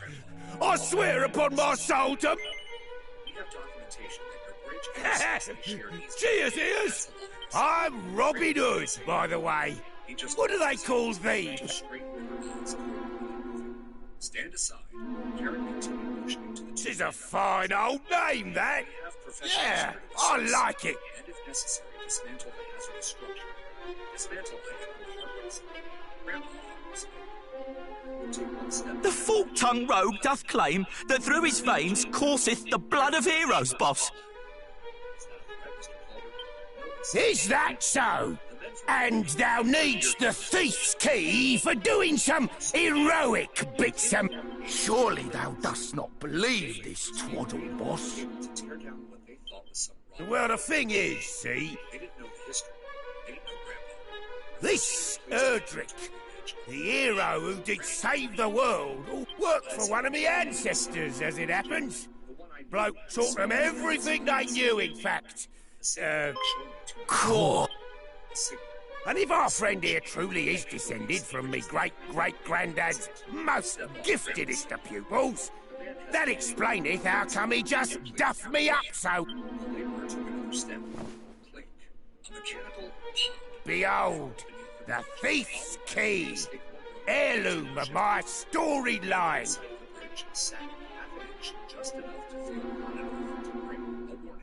Since thy family and mine go way back, I ain't too bothered about handing it over to thee. On what? Thou must first navigate this here cave and bring back our comrade, who have gone and got himself proper lost. Forsooth, boss, thou art a genius.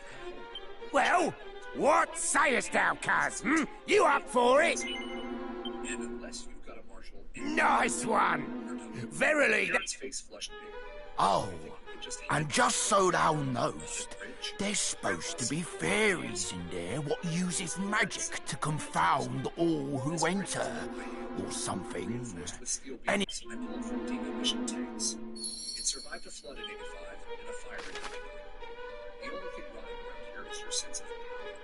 Karen stepped forward, angrily held the records. You're a little old man sitting on a pile of memories. This neighborhood is moving forward, and people like you gaslighting. No caring.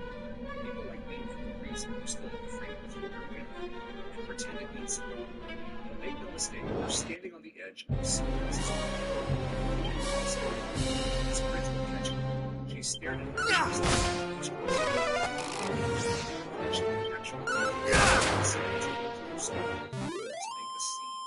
But something in Grandma's eyes made her pause. It wasn't bravado. It wasn't violence. It was certainty. And that's what scared her the most.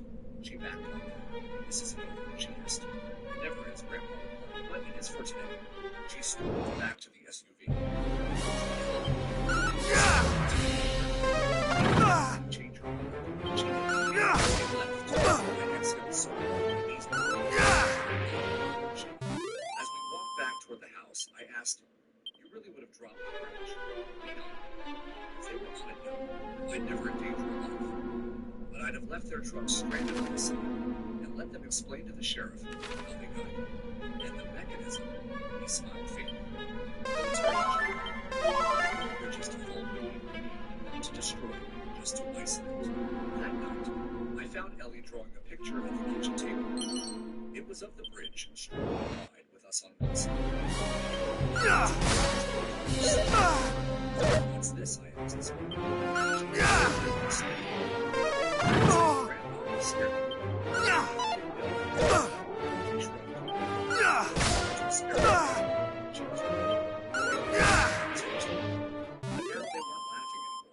The next few days were unnaturally quiet. No SUVs, no letters, no drone buzzing over our house, like a camp mosquito.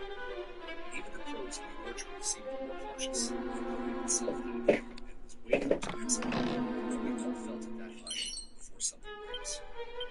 Grandpa didn't say much. He spent his days in the tool shed reinforcing things I didn't understand, checking pressure gauges on the bridge, sorting through wheel documents. Every action was precise mechanical, like he was counting down to something.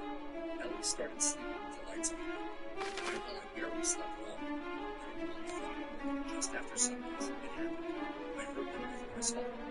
Heavy tires on the ground, just 2 or 3. I stepped out onto the porch, phone in hand, and felt my stomach drop. 4 vehicles listened. 2 black SUVs saved from 4. 1 flatbed truck carrying what looked like a small portable generator, cables, and metal.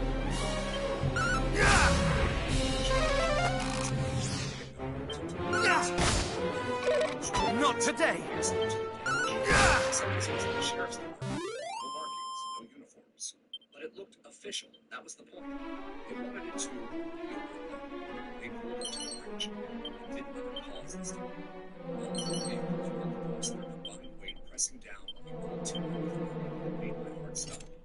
Grandpa had reinforced it, yes. This was deliberate overkill. It was psychological warfare. Make us feel surrounded, outnumbered, powerless. Garrett stepped out of the lead truck wearing a long, beige trench coat with hard leather gloves. The wind pulled her hair sideways, like a villain in a cheap movie. She was done pretending. Each of them clipped emails and passive-aggressive notes.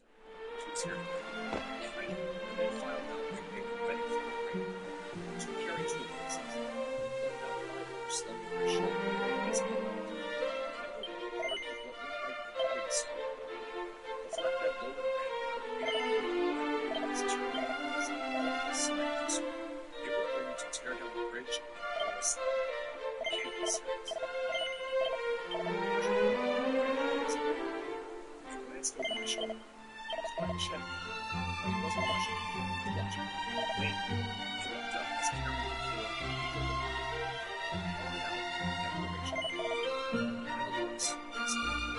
This structure has been deemed unsafe. The HOA is executing a lawful replacement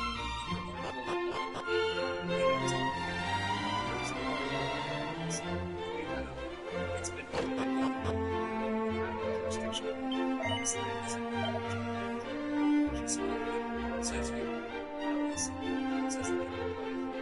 The surveyor. And the surveillance. The weddings. The the sand at the time. That's so much she said. She turned to her and gave a sharp call. So they began. The two men with rifles started wrenching at the wooden planks on the side of the bridge. Nails flew. Cracked. The cement surrounded to the end. One man plunged headlong into the creek bed, while another marked measurements on the ground. They weren't bluffing. This was it. They turned back to the house, shouting for Grandpa. He stepped out slowly and his own hand. In his right hand was the same remote phone he carried like the secret of all these weeks. Grandpa, they're dismantling it, I said from the ship. They're actually doing it. He nodded once, then it's time. He walked to the base of the porch, then stopped. He looked across the yard. All four vehicles were now on our side of the creek. All 8 men and carried the mountains of the He raised the flag as he went. Somewhere beneath the ledge of the west, just on the other side, the center span of the bridge sagged over. Then he cracked himself. The entire right half of the bridge dropped into the creek bed, with a splash of blood and splintering wood. The sidewalks are slowly tilted to the sand, sliding down to the ground. The two men on the bridge scrambled back, barely catching themselves, as planks collapsed underfoot. One of the SUVs still idling near the orchard shifted dangerously as its rear tires lost traction on the slippery bank. The crew began shouting ahead in circles in every direction. And Karen screamed, a shout of anger this time, a real scream. The kind people make when she was trouble. She swung toward Grandpa. You maniac. She blew a bridge. Since then, you did. You said you to dismantle something. You trespassed. You brought industrial equipment onto the island. And you were about to answer for every second. She was panting and shaking. I'll tell the police you're insane. I already was. She flipped. Help them move their trucks across the bridge. They said they should have fully enforced it. I smiled. Guess what? The scream she made then was yours. Just sitting on the furious, unintentional, aesthetic screams of this. As you was trapped, 5 men had slept on the ship. The bridge was gone. Not destroyed. Just disabled. Just enough to drown. It's the only thing we shot. Not just one man. Karen tried to speak slowly forced by sabotage, back to domestic terrorism. But Grandpa called me in. Stamps, survey maps, video footage, phones, and drone footage The deputies took one look at the collapsing bridge and the stranded vehicles, and then had Karen's made-up article alleged being attempt, and I could see the look of they stopped. By the time they were to the stands, Not today!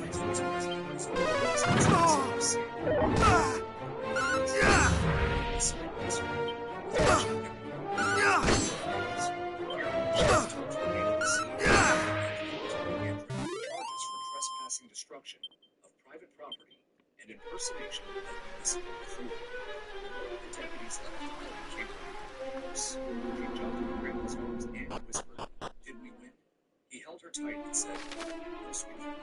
We just told you where the line is." The bridge lay half submerged in the shallow creek for 2 full days before the county officials came back with clipboards, survey flags, a whole lot of questions. But they weren't asking them to us, they were asking them to Karen. I watched from the porch as she stood by her SUV arms. She was so timid.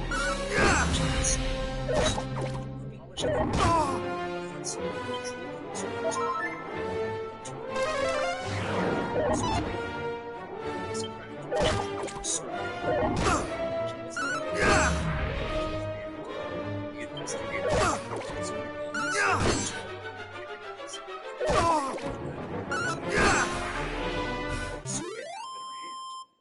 pointing to the bold black line Grandpa showed me dozens of times before. Grandpa stood next to me on the porch, arms crossed, silent as ever. They crossed it on this one. He nodded. And now they're the ones explaining themselves. He nodded again. Bridge was just the stage.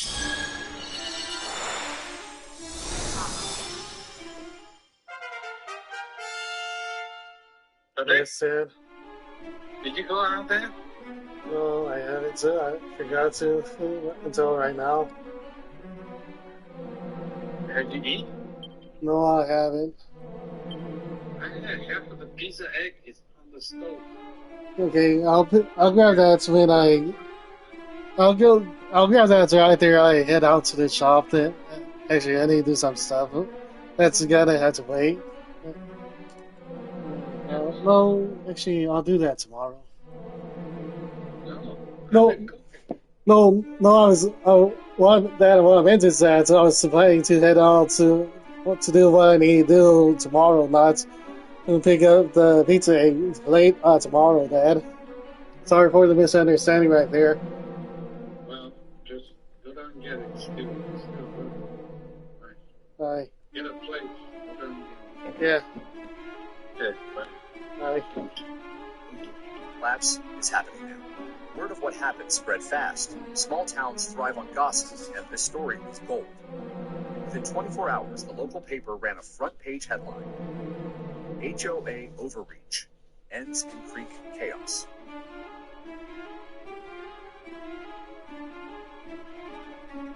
They included a photo taken by Ellie, no less, of the cement mixer half-submerged tire sticking out like a wounded animal, and Karen mid-gesture clearly shouting. The piece quoted an anonymous homeowner, that would be me, and detailed the years of overreach, the falsified regulations, and the audacity of attempting a forced demolition without a order. But the real bombshell came 2 days later when the same paper published a follow-up titled HOA Board Faces County Investigation After Print.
county had launched a formal probe into Crescent Valley Estates HOA. Karen's Article 11B was fabricated. Her security team unlicensed, not bonded, some with criminal records.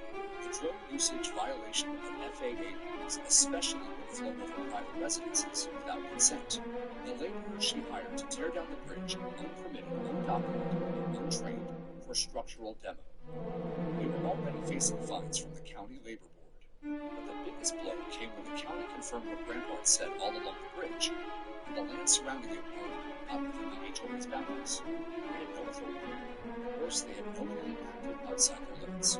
It was trespassing, it was civil harassment, and it was actionable.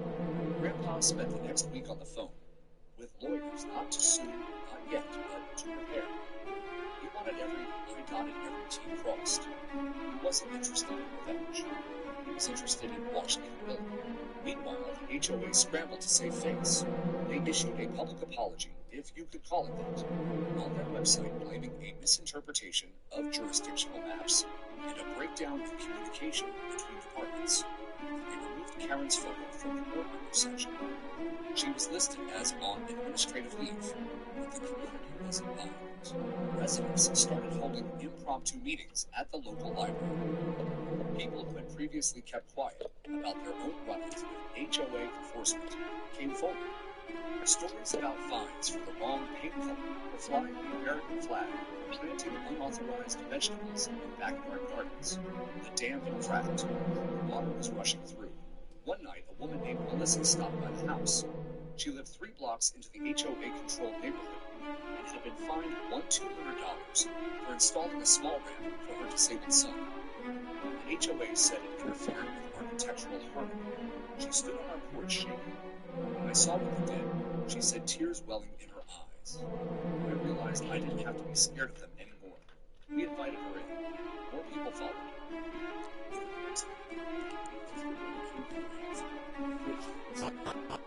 Neighbors came by with casseroles, pies, and photos, stuffed letters from his threats. We celebrated.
With respect, we didn't know we couldn't.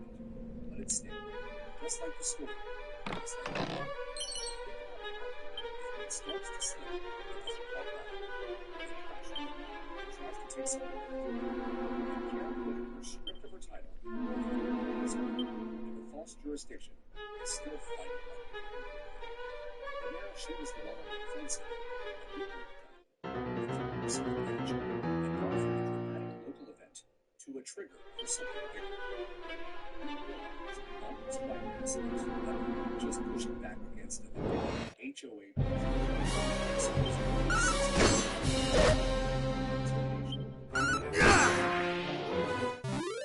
for years people had let it slide because the fines were small and the harassment technically legal, but not anymore. We struck a file. Every file had a name. Says turn the house into something like a command center. Files labeling folders titled dates and events. It became our ritual.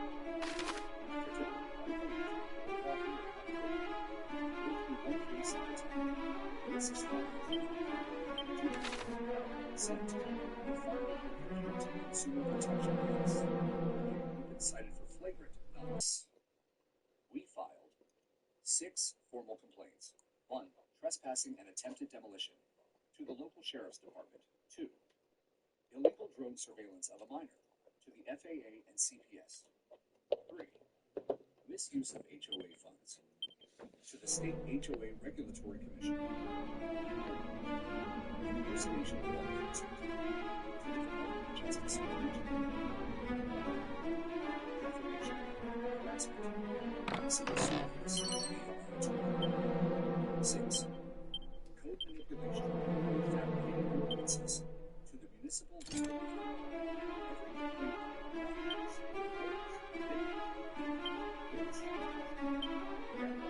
Every scrap of evidence overused and waiting for the wind to turn. Now the wind is out. The HOA, what was left of the natural heritage, tried to do damage. They said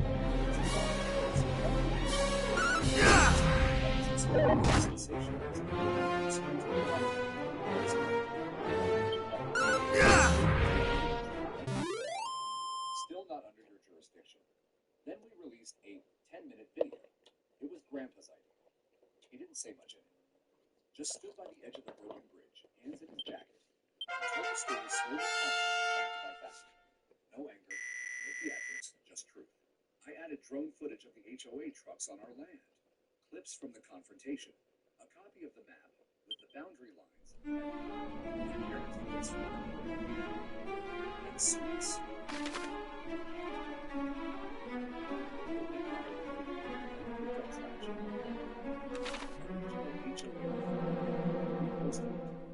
Someone from the Libertarian podcast.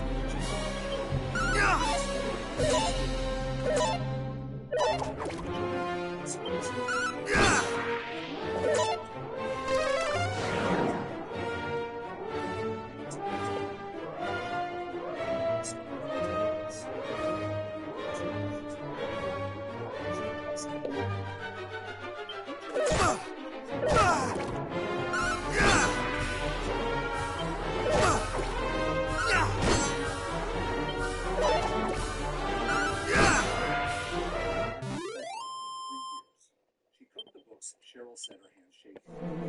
HOA funds to pay for those trucks. She said it was for community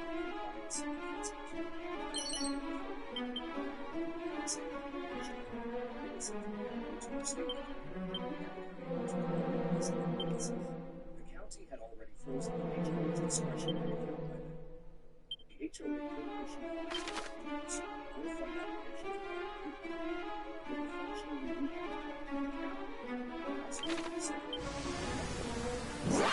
A plain white post with bold red letters. For sale right now.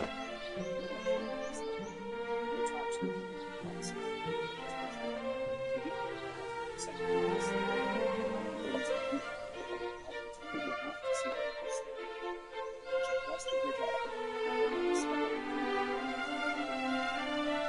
Sitting on the bridge and whispered, we didn't cheer, we didn't gloat. That wasn't just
Isolation might seem petty grass an inch too long. Sharks moving along shoulders and each other's top part, scrubbed off sidewalks, and together forming a institutional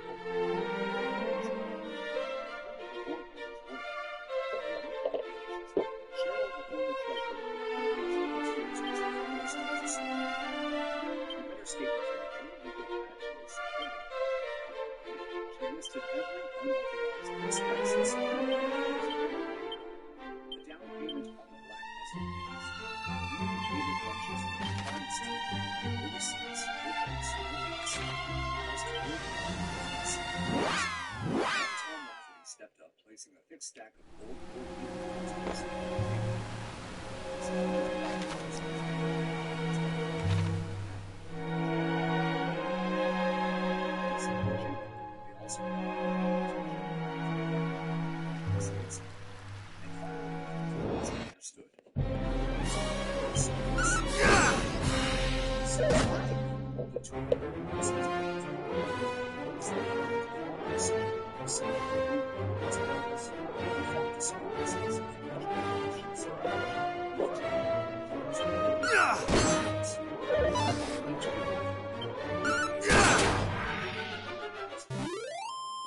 Concerning of all, we found repeated attempts to intimidate homeowners through unlicensed personnel posing as enforcement agents. With a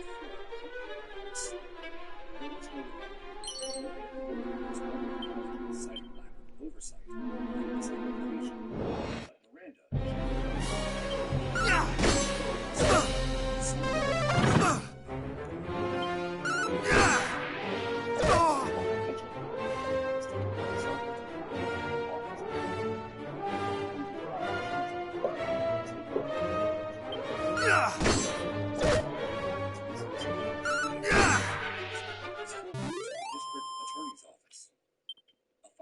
probation was placed on any future requiring transparent bylaw submission and quarterly county reports. Then came the point we expected the county wrote to the pressing county states and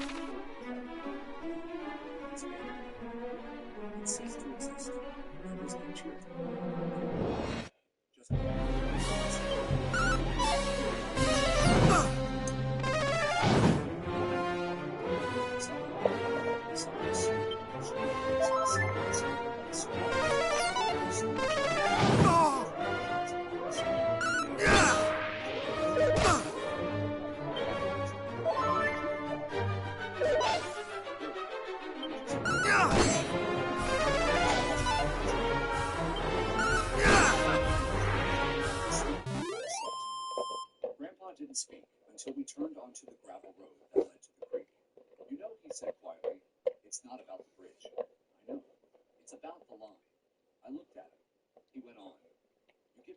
fine, clear, strong, unmoving, they start to remember the law 1-2. Around their homes, their lives, their dignity. Bridge was still broken, still half dipped in the water, its oars twisted wheels exposed. But it wasn't sad. The sound of resistance. The story etched into it.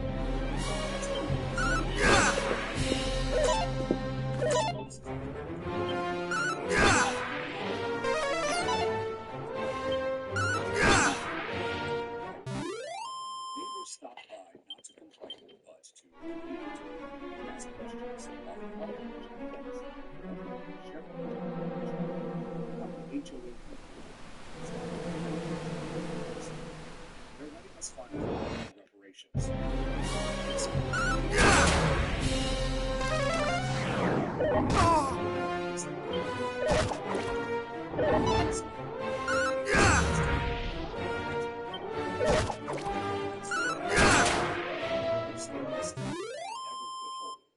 spoke, and what it said was simple.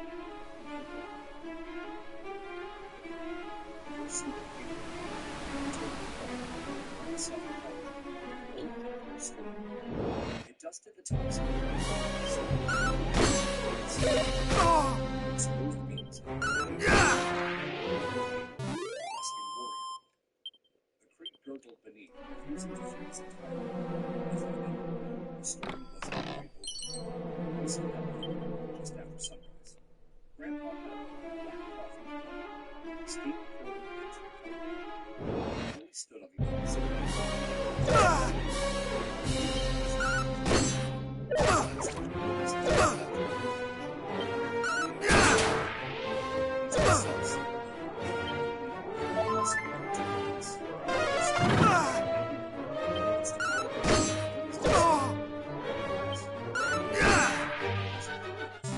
Soon after half a dozen neighbors, we heard whispers that the work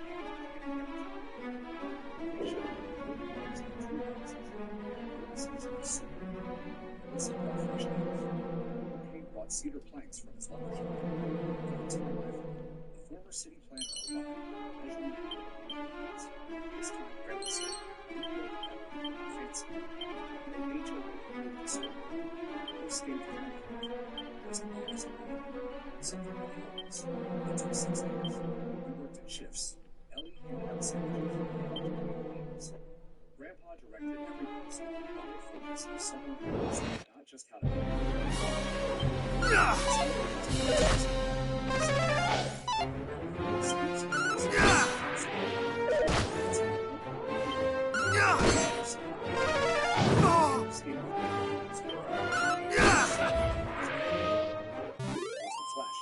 It wasn't symmetrical, but it was strong. Purpose of steel the wood chestnut, running with small silver lanterns along the edges that glowed softly. And at its entrance, mounted to the first post, was a small metal plaque, engraved with crossed with respect. We didn't have it. We just walked across it together side by side. Before we came upon the frost-covered mountains, we knew something inside the creek.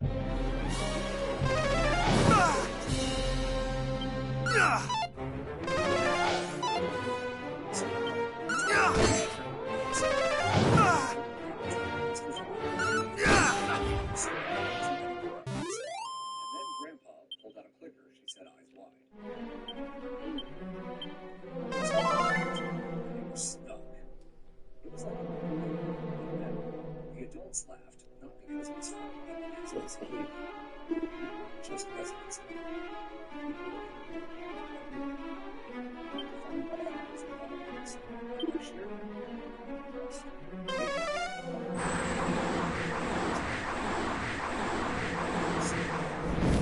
Edge of the bridge, legs dangling just above the water.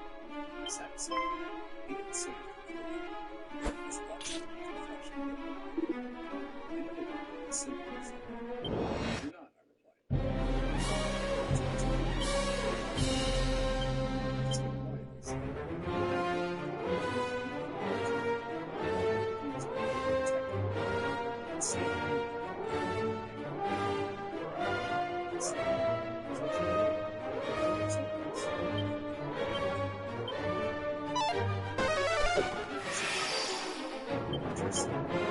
shows no mercy.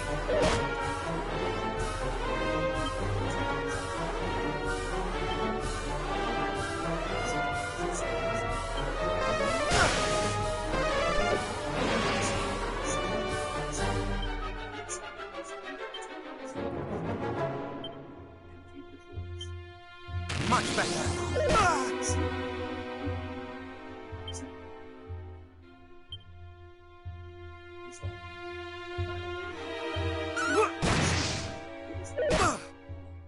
Inside was a photo taken the day after the remake was finished. Skin and Spain, shoulders, and smile.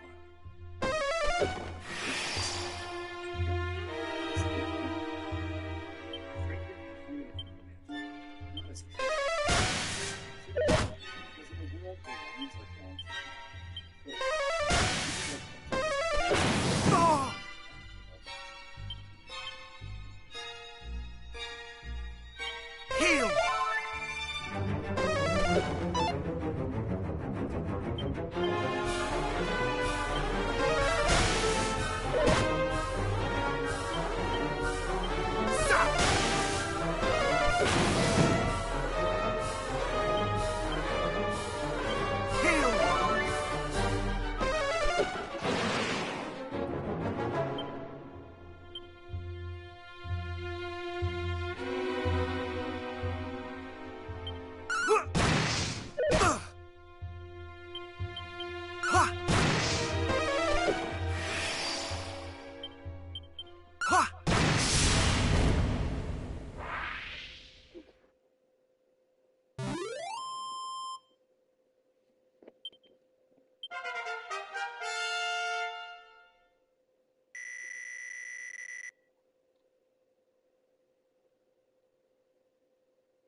He found us!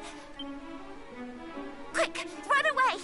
If he catches us, he'll sell us to someone, and they'll put us on display in a traveling circus or something horrible like that. Wait! He beat that horrible monster, didn't he? Maybe... You really helped us out there. That monster was after us, you see. So,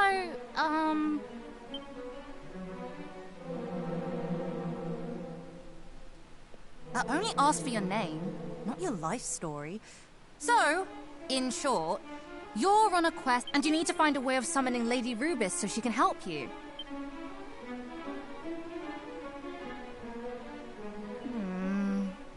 Well, we're not supposed to share this sort of thing, but I suppose it won't hurt to tell you just a little bit about her. What are you doing? forgotten that's a human you're talking to. How do you know you can trust? Look, I know humans are awful and greedy and can't be trusted and everything. But if this world gets plunged into endless darkness, it's not exactly going to be great for us fairies either. So, you think we should help him? Just... I do, yes. We need to work together on this one. He can fight monsters, which means he can help us with that other thing. Oh, the other thing! Gosh, you're devious. Lady Rubis isn't here in Alefgard right now. She's visiting another world.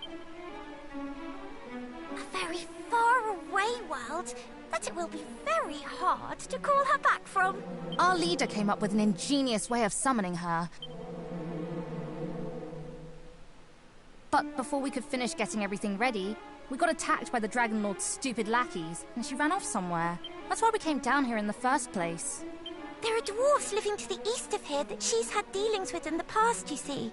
We thought they might know something, but there are so many annoying monsters in the way, we're never going to get there ourselves.